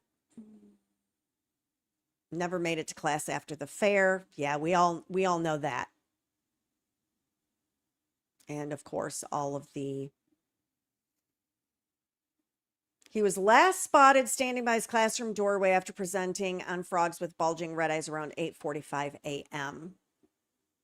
He was marked absent, so he never went in the classroom. So I have always thought and maintained that Terry took him with her when she left. Now, what happened after that, I don't know.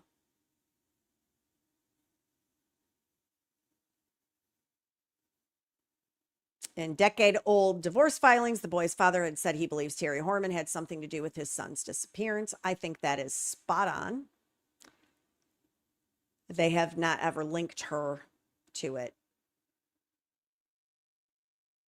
Yep, would turn 24.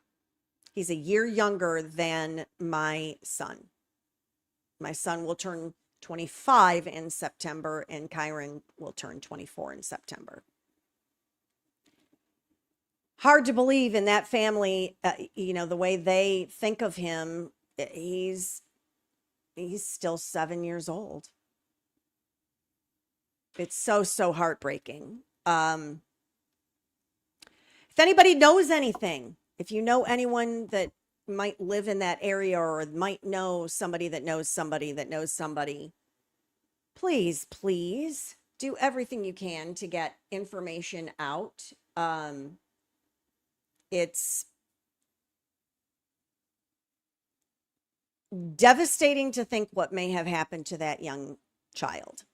I was going to say young man, but he wasn't a man. He was a kid. He was just a kid. Okay.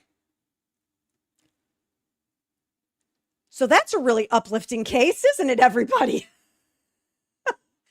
This is why I can't do this, y'all. I just get too, yeah.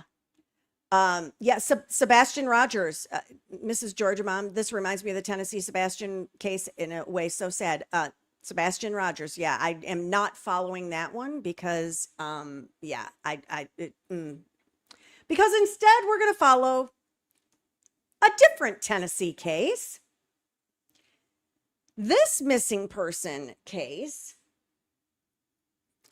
is not nearly as old. This is a young girl that went missing in Tennessee in 2021. I lived in Tennessee still in 2021, and so this case really bothers me. It's one of the cases that haunts me. This adorable young girl, no one knows what happened to her. I'm going to read through the summary. Crime Timelines has a fantastic summary of everything that has gone on so far with Summer Wells. Summer Wells, a 5-year-old girl, went missing from her home in Hawkins County, Tennessee on June 15th, 2021. The search for her remains ongoing with no definitive conclusion reached. Summer was reported missing to the Hawkins County Sheriff's Office at approximately 6:30 p.m. on Tuesday, June 15th. Hawkins County investigators immediately began working the case. Shortly after that, an endangered child alert was issued. New information and a growing concern about the well-being of Summer prompted the TBI to issue a statewide Amber Alert less than 12 hours later. At the time, Summer had blonde hair, blue eyes, stood 3 feet, and weighed approximately 40 pounds. She was reportedly last seen wearing gray pants, a pink shirt, and was possibly barefoot. Here are some age progression photographs of Summer Wells. I need to get a drink, y'all. So bear with me.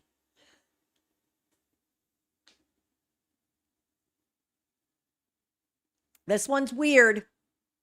This one's weird and it bothers me. And Sebastian Rogers, if I'm remembering correctly, I think, isn't Nerdy Addict following that? He has that app that he's creating to help with missing persons. Does anybody follow him or know what the heck I'm talking about? I know that there was a big, debacle with JLR Investigates and at the airport with Nerdy there, and it's a mess. But Nerdy has some really good reporting. If you don't follow him, you should find him on every social media option and follow him because he has a lot of really good material and content. Okay, Summer Wells is reported missing on June 15th. Y'all don't know about Nerdy Addict? Oh, let me see. I think that's still what his name on the Twix is. He recently changed it. Yeah, at nerdy_addict. He has an app that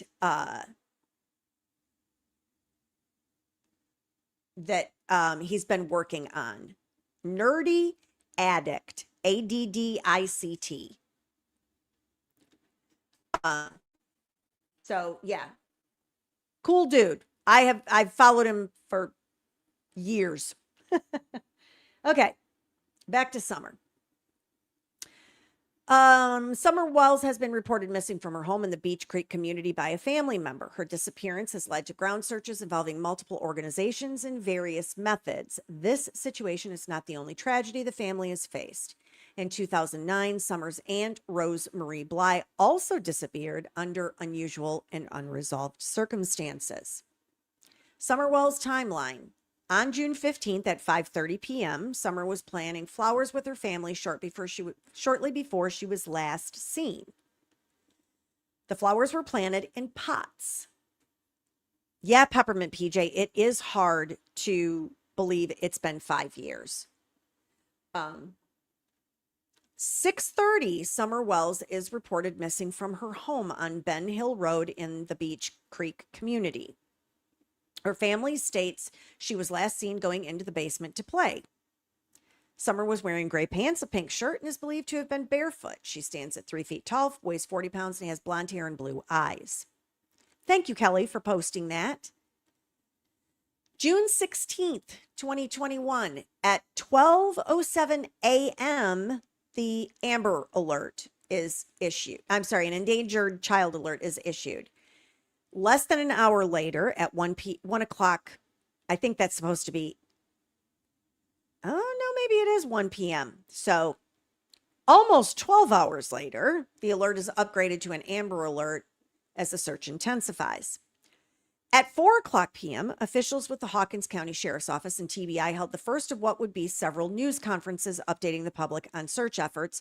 About 30 tips were called in before the end of the day.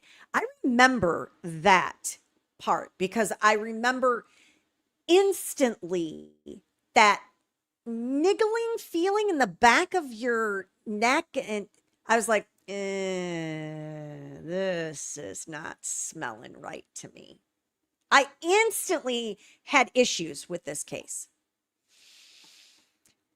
June 17th, at 1 o'clock p.m., search teams reported that the steep and dangerous terrain, along with the dense canopy coverage and ground cover, were hindering their efforts. Poor cell reception was also making communication difficult. At 8:40 p.m., investigators began asking anyone who lives on or near Ben Hill Road to check their trail cameras, surveillance footage, and outbuildings for any sign of Summer. On June 18th, Summer's father spoke to media outlets saying he was at work when Summer went missing. This is when things started getting even weirder for me. He states, when I got home, I drove to the bottom of the property and I realized that all my neighbors and stuff were combing the woods looking for her. And I realized right then and there that she was not there. Wells told the Times News, I knew right then and there that she was gone because she would never leave there on her own. Somebody had taken her. Such an odd thing to say, right?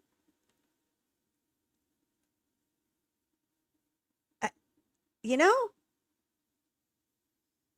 I think that's a weird thing to say. And yes, Kelly, thank you very much. We do understand this is difficult content. This is why I don't cover this kind of content very often. Thank you for being here and on the Twix. We understand if you're a replay crew or need to opt. Absolutely. You can still give me a thumbs up, even if you don't like this. Right, Peppermint PJ? I think it was really like, what? June 19th, TBI shared photographs of Summer's house and property where she was last seen. 5-year-old Summer Wells went missing from this property. And we're going to look at that photograph as well. I don't think... No, that's just going to take me to Wix. We're not going to do that. So, yeah, the source takes me to the Twix. They've got some photographs in here. June 22nd, TBI received at least 221 tips and urged local residents to check their barns and crawl spaces for places a child might hide. To date, teams have covered 4.6 square miles in the search for Summer Wells. June 23rd, continued to search, 304 more tips. Investigators set up a roadblock to ask drivers if they noticed anything unusual on the day Summer disappeared. The next day at 4 p.m., TBI held another media briefing to provide an update on the efforts. This was literally every day. I'm like, have they found that little girl? Have they found that little girl? Whatever happened to that little girl? The day after that, investigators seek information about a red Toyota Tacoma truck that may have been in the area at the time of Summer's disappearance. The truck was described as a 1998 to 2000 maroon or red Toyota Tacoma with a full bed ladder rack along with white buckets in the truck bed.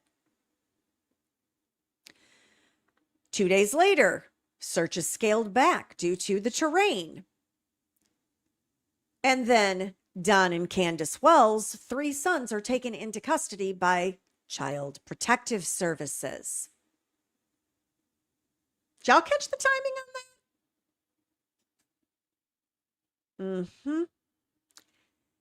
Because July 26th, a month later, Don Wells confirmed that his and Candace Bly's sons had been removed from their custody by the Department of Children's Services. Usually when that happens, it's because you haven't been caring for your children in an appropriate fashion.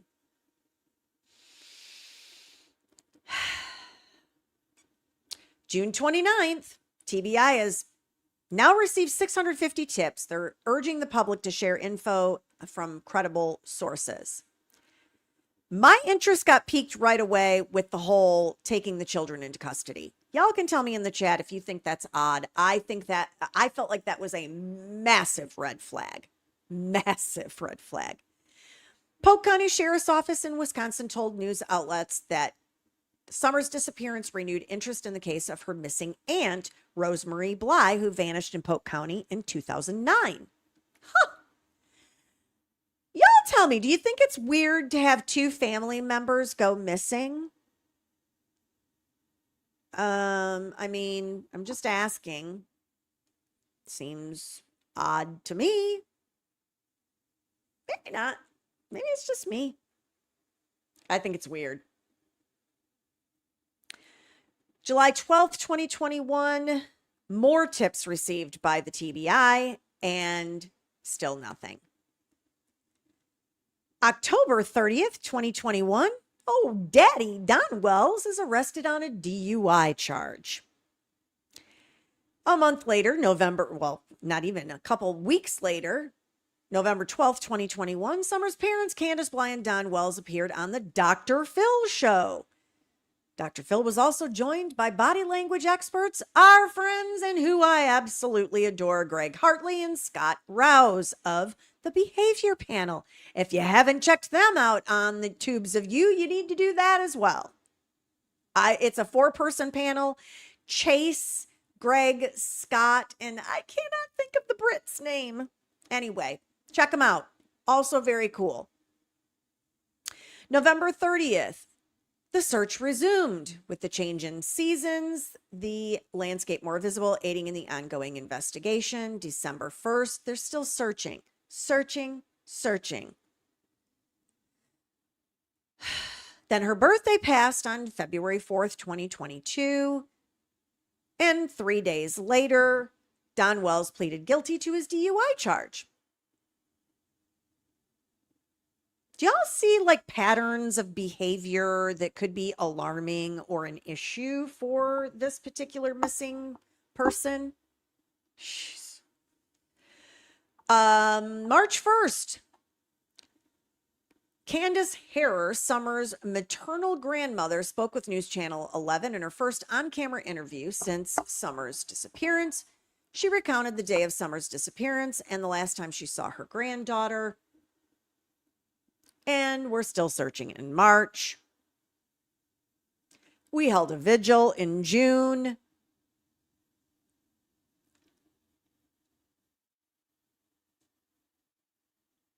Hang on a second. I guess he went to jail when he pled guilty because Don Wells was released from jail in the early morning hours. While he was in jail, Don Wells released several letters. Some were addressed to Summer, while others were directed toward who he called her kidnappers. The search, June 15th, 2023, hit the 2-year mark.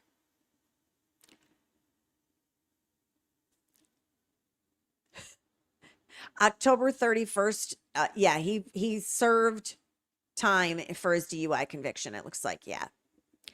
And then we had Summer's birthday again. 1,000 days have passed. I mean, literally, I feel like there's like nothing going on in this case. February 2023, that's when Don Wells pleaded guilty to the DUI. And then, of course, he ended up spending that time.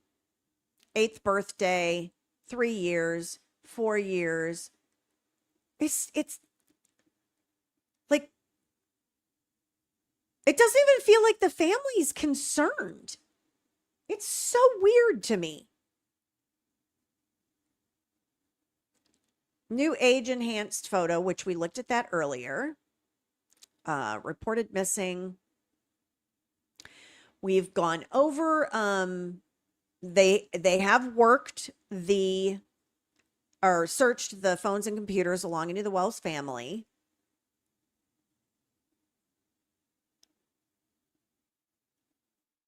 Searched waterways. There's a video. That's what I'm trying to get down to. If you all feel like I'm scurrying through this, there's just nothing to report.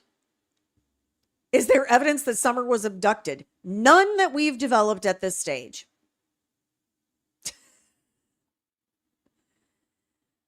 Why did you release information about the Toyota truck? An individual who travels through the area regularly as part of his job stated that he recalls possibly seeing a 1998 to 2000 maroon or red Toyota Tacoma with a full bed ladder rack and white buckets in the truck bed.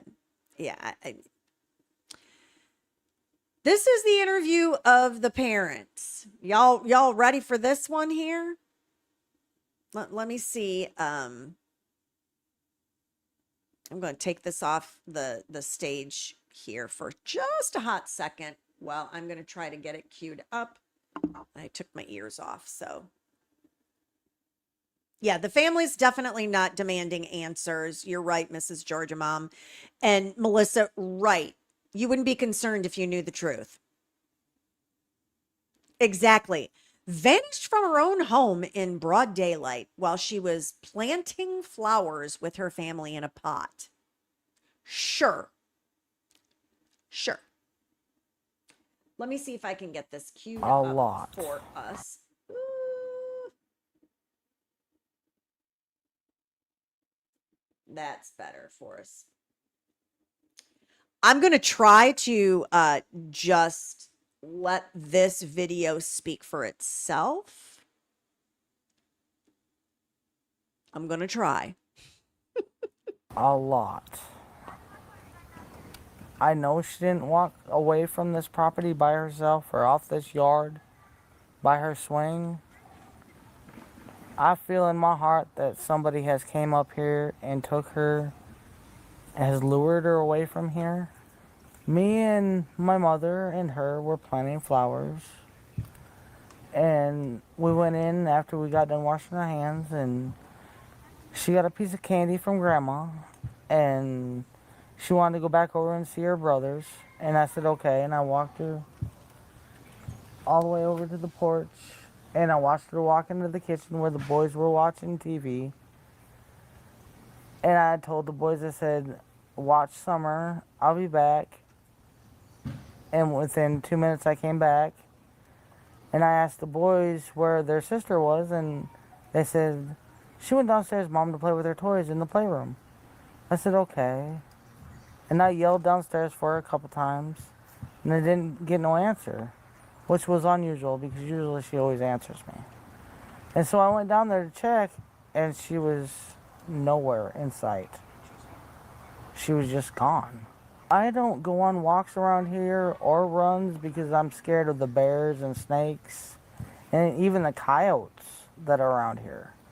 Well, whoever has my daughter, I pray and hope that they have not harmed her and they bring her back to us safe and sound. Oh, this is precious. I have to share this with all of you. Kelly says, bro is on one. What? I don't know, but on one. Oh, wait, that's a woman. Yes. Thank you for pointing out part of the stuff that she is absolutely, to me, appears high as a kite. I mean, high as a kite. What? I mean, even Patsy Ramsey was more together than this. You could tell that Patsy Ramsey was high as a kite, but Patsy Ramsey was like, medicated high as a kite, not I'm high. I needed some levity.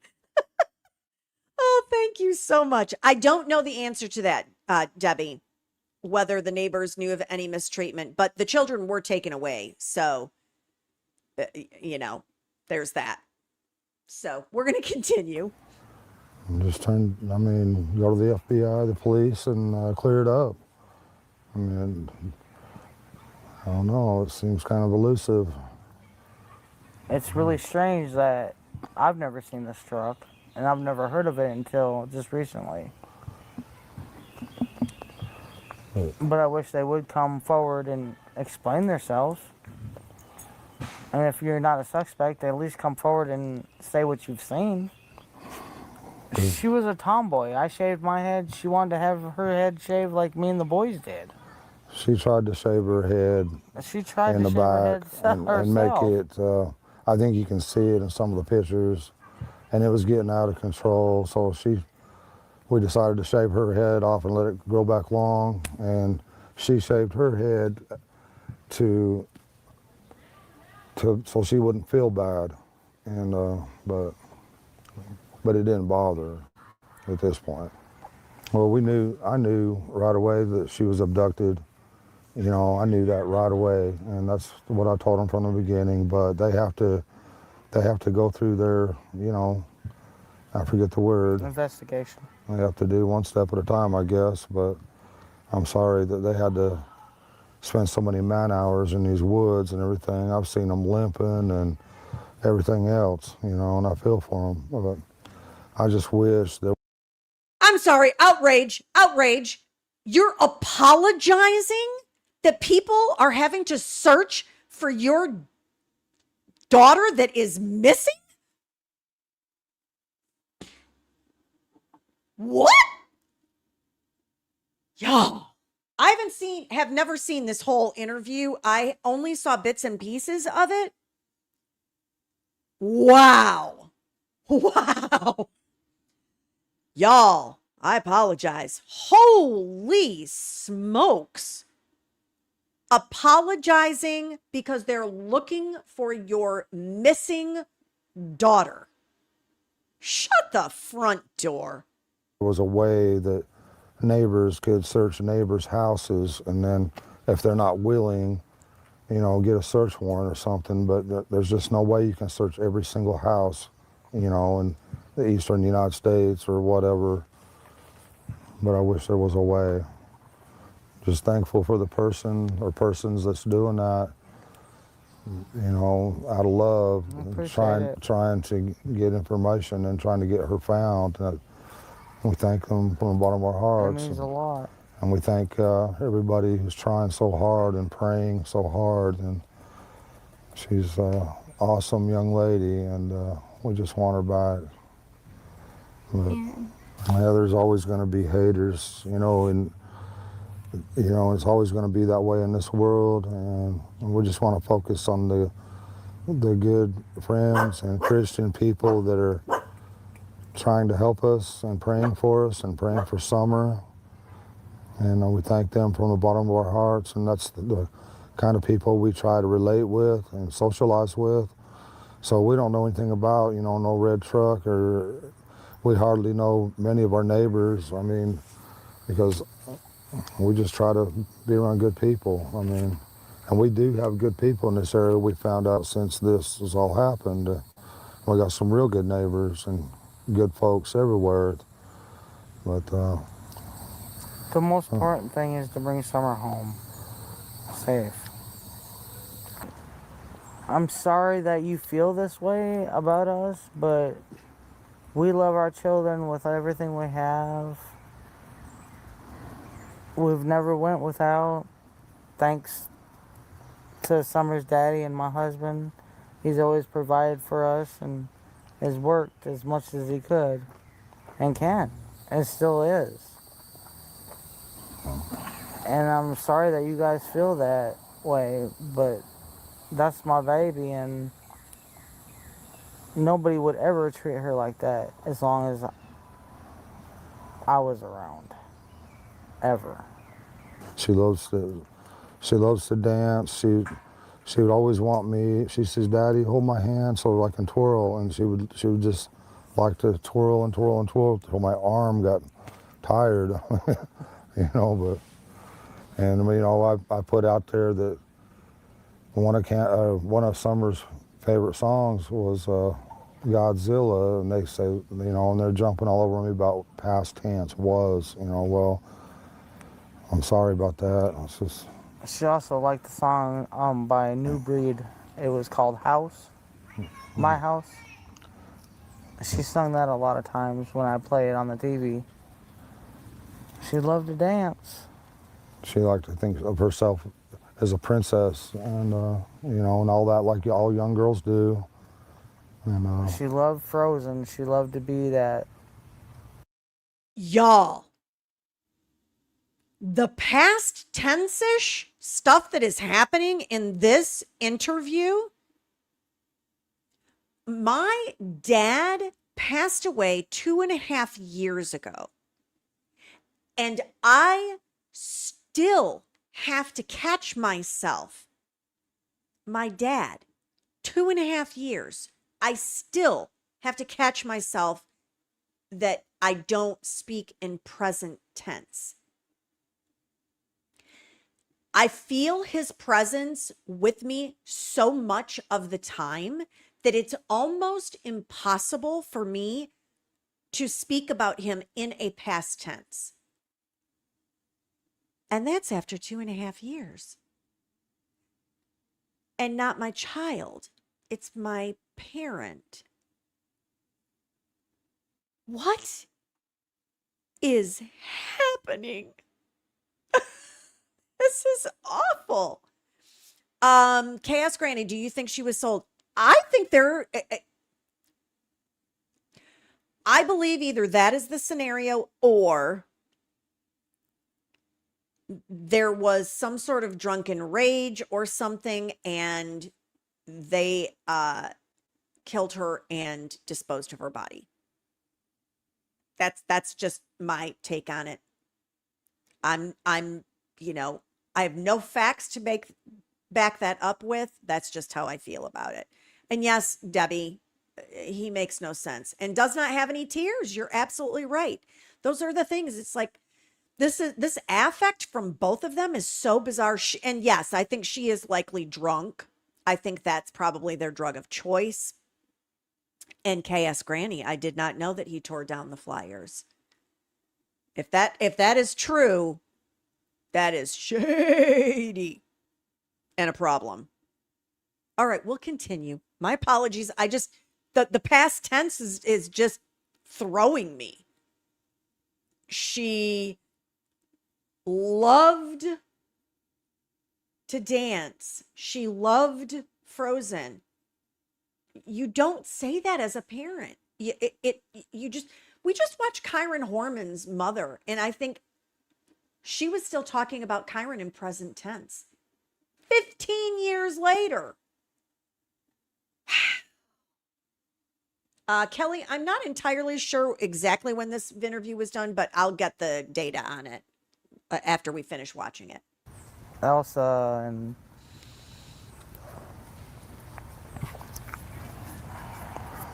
I think yes, she I really think loved it was to be in soon. church because she felt a lot of love there, and I think you can't explain what that love is, but you feel it and you know it. You know when you're young, and she felt that there, and she loved everybody in that church, or she loves everybody in that church. I should rephrase that because they'll tear that apart as past tense, and I apologize again for that. I hope she gets to come home, and I hope she gets to be with our church family again. Our best friend in that church was Robin.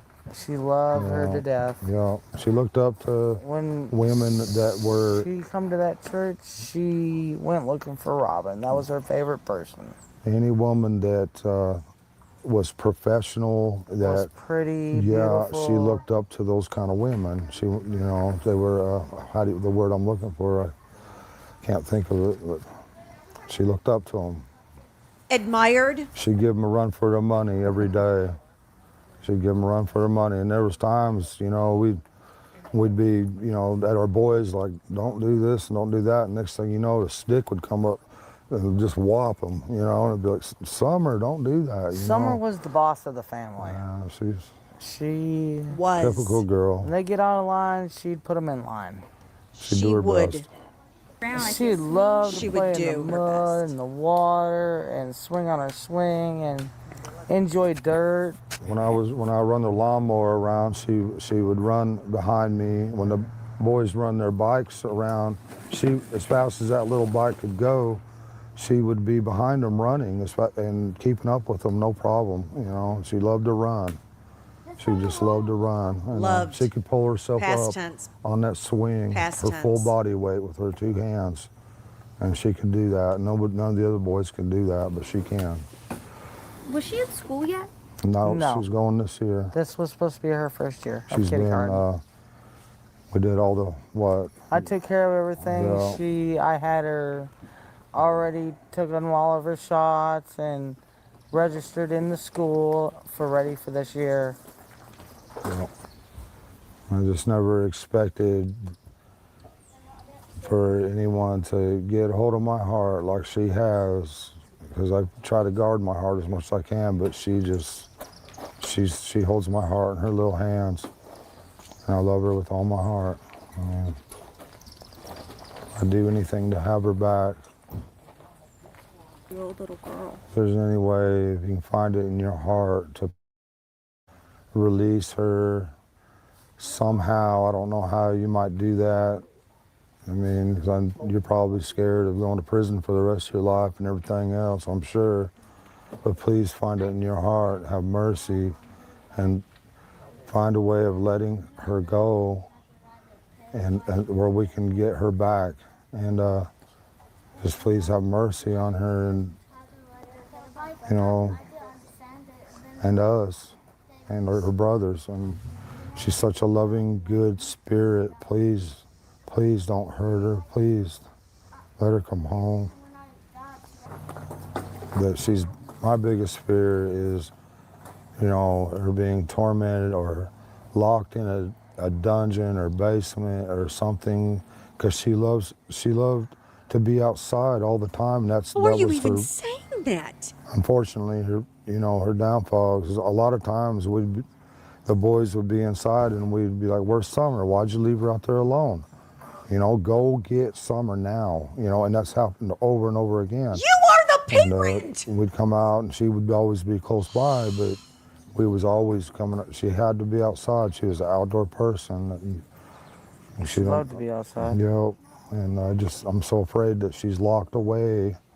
She's such a loving heart and everything, and I'm afraid that she won't be able to, you know, I'm locked away where she can't be outside or Are you play with a fixated on the puppy locked or away? anything. Love nature, you know, and it's, Why do you keep saying that? that's my Did you greatest lock her fear, that away? she's not able to do any of Enjoy these the things beautiful anymore, outdoors. or that she could possibly, you know, I don't want to think she's dead, but it's a possibility. I don't want to address all the negativity. I'm I just horrified. want to focus on the positive And find her because daughter. it's so easy to get, you know, lost in that negativity and stuff, and it's just not worth it. So I'm just, I appreciate y'all, the good things you say and your prayers. That's awesome. When mom and sister went missing, I was in between Arkansas and Tennessee. What did I you don't just whisper to know her? all of what happened or what Whoa, did happen. What was that? Was I appreciate y'all, the good things you say and your prayers. That's awesome. when mom and sister went missing, I was in between Arkansas and Tennessee. I don't know all of what happened or what did happen, but I hope that they find her too and bring her home safely too. Well, yeah, there's nothing. I mean, she disappeared without a trace. They haven't found anything, haven't found a body, nothing. And you know, when you see cases like that, that's why I lose hope on Summer. You know, I want to keep hope, but sometimes I lose hope. Lose it. And I think, well, maybe we won't never see her again, you know. So I start thinking in past tense, sorry. But I'm trying to keep hope up. I'm trying to keep my prayers up and all that. He's so put out by what individuals might be thinking about him. Wow. I'm going to have to go offline, and I'll see if I can find out exactly when that particular video was taken. But this is the property. This will fall in line with what you just saw. I don't know how to get to the next picture. Yikes. What did I just do? What have I done? Oh no. Let me go back maybe. Oh, there we go. So let me see if I can find some pictures. It is very, very rural. As you can see in these pictures, this is just, you know, rolling hills of Tennessee. I think this photograph here may show, I think their property was over here, but I honestly don't know. I am completely guessing. Let me see if I can find a better photograph. That's got to be a neighbor's home. That looks way too nice to be theirs. I'm sorry.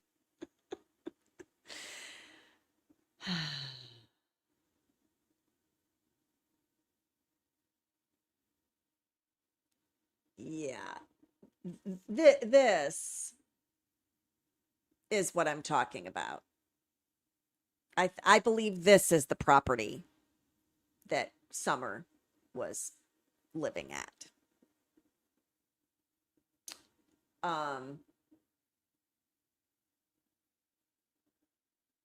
Not the greatest conditions by any means.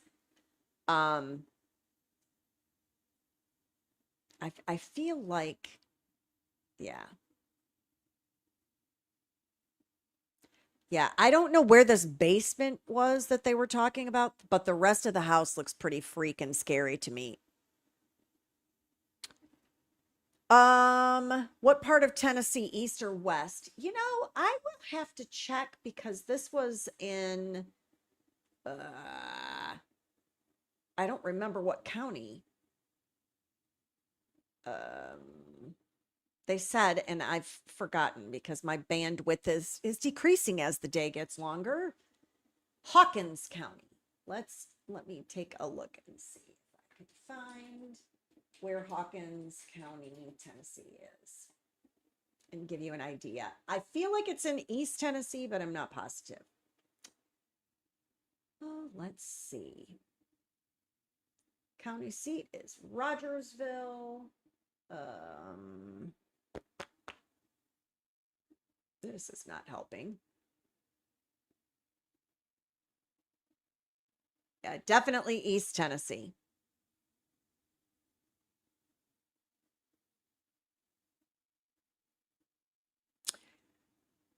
East Tennessee. Actually, it looks like it's even further east than Knoxville. It almost looks almost due north of Sevier County. So yeah, I had some questions here. I was gonna oh, how old was this child? Kristen is asking at that time. 5. She was 5 years old when she disappeared. Did the police get a warrant to search their house? I feel confident that they searched the house and anything in the neighboring homes, you know, in the neighborhood.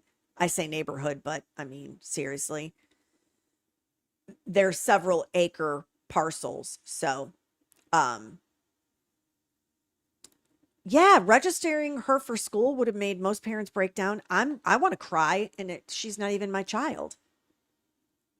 I completely agree. And did she just say life goes on? I think she did say that. Right? Yeah.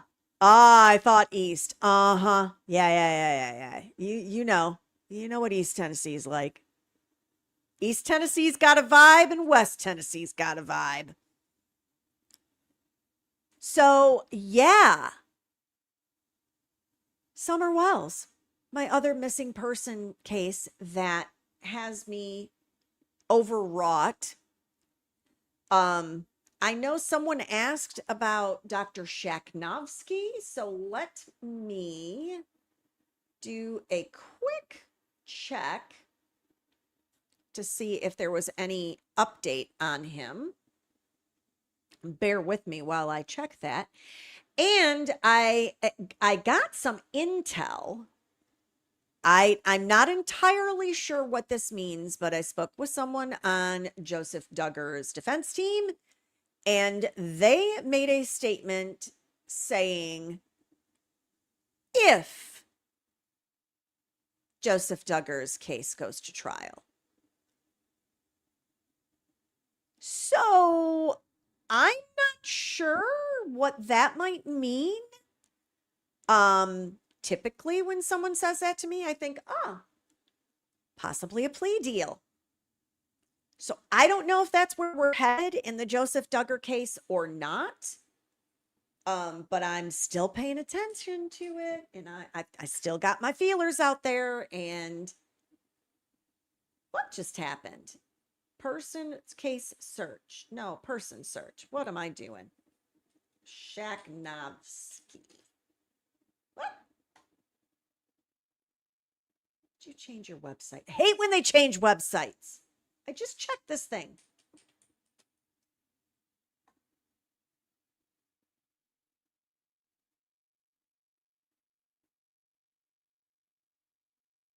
Success. It's finally verified I'm a human. That's exciting, isn't it? There we go. All right, let me check a documents. See if we have any new updates. There were not any new updates when I checked after the last 7:10 It's the document is locked down and it's just an evidence data sheet. Let's see if we have any additional court events coming up. 7/23 pretrial. So I'll definitely I'm still following that one. I'm still paying attention. So next week, I have no idea what I am going to cover with all of you. However, we'll definitely be following old Buster now. I'll see what I can find out as far as with the Michigan court, because I think that's in Washtenaw County. Oh, that was you asking about it only because you spent a week at that same hospital. Yeah. Oh no, I'm not getting off of Dr. Shakhnovsky. I know that hardly anybody is following that case. That's okay. We're going to continue following it. But I was going to check my docket to see what else was going on. I was going to cover Barry Morphew. And doggone it, they've continued that stinking thing again. So I'm not going to be covering that anytime soon with all of you. I guess we could do a rundown possibly. I'm still trying to connect with attorney Ahmad Cruz in reference to Edric Faust. He had someone from his law office reach out to me, and we've been playing a bit of phone tag. I'm not entirely sure what that's all about, but I'll keep you posted on that one. Let's see. There's a Karen Reed hearing. We may do some more Karen Reed stuff next week. We may have to do a trip to Massachusetts to check on Kelsey Fitzsimmons and Karen Reed. So yeah. Shayna Gardner had a pretrial hearing earlier this week. Sarah Grace Patrick. We may have to watch the Sarah Grace Patrick hearing if I can get that. Maybe we'll just do a hearing night where we watch Sarah Grace Patrick, maybe even some of the Courtney Clenny, Karen Reed, that one today that took place. It sounded like it was a little spicy, so we might have to do that one again.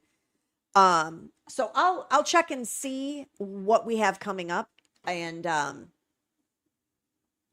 but you know what, we'll do something fun. I really do want to start the Binion trial, so that might have to wait until the show, until opening night. Opening night is mid-August. KS Granny is asking how are rehearsals going. It's going fantastic.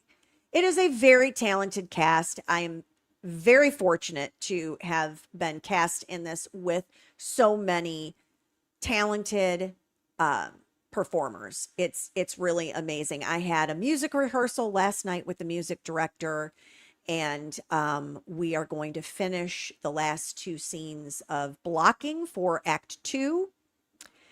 And then I think I am 11 short days away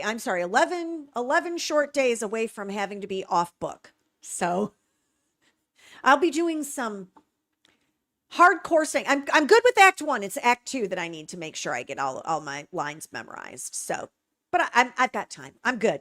I'm on track with what I got. So yes, I wonder if the judge will let the defense postpone Sarah Grace Patrick. Yeah, I don't know what's going to happen. I know they asked for a continuance. There are a couple new cases that have popped off. That teenager that went was separated from, what is it, Horn Island. Oh, I can't remember his name. We may do a deep dive on that one. You just never know with me. But we could do a hearing night. You know, just kind of catch up on all the different hearings. I'll see if I can put something like that together. But in the meantime, thanks for hanging out with me. Make sure if you're on Replay Crew, I love my Replay Crew people. Please drop me a comment. I love them. Like, subscribe, check out some merchandise if you want to. Become a member so then you can be a full-blown chickadee. Nolan Wells. Thank you, Kelly. I'm going to write that down because I think that might be an interesting case also. Oh, I will tell you something else. I might have to do the whole Tyler Robinson thing. Because I wasn't going to cover that because it's kind of politically based and people feel very strongly about it. But oh boy, after what came out last week, we might have to cover that one. I might have to do a little recap of what happened in those hearings. So in the meantime, like I said, thank you to my marvelous mod, Kelly, for hanging out and getting all the links for us in the chat. And yes, it popped off as far as evidence and everything.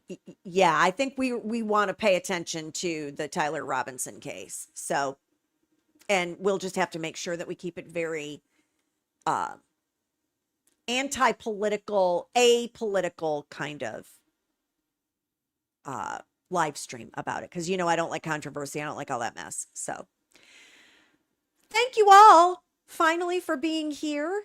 And I hope I'm not forgetting anything to tell you all to do, but you know, it doesn't cost a penny to be kind. So find someone to do something nice for today if you haven't already. And always remember,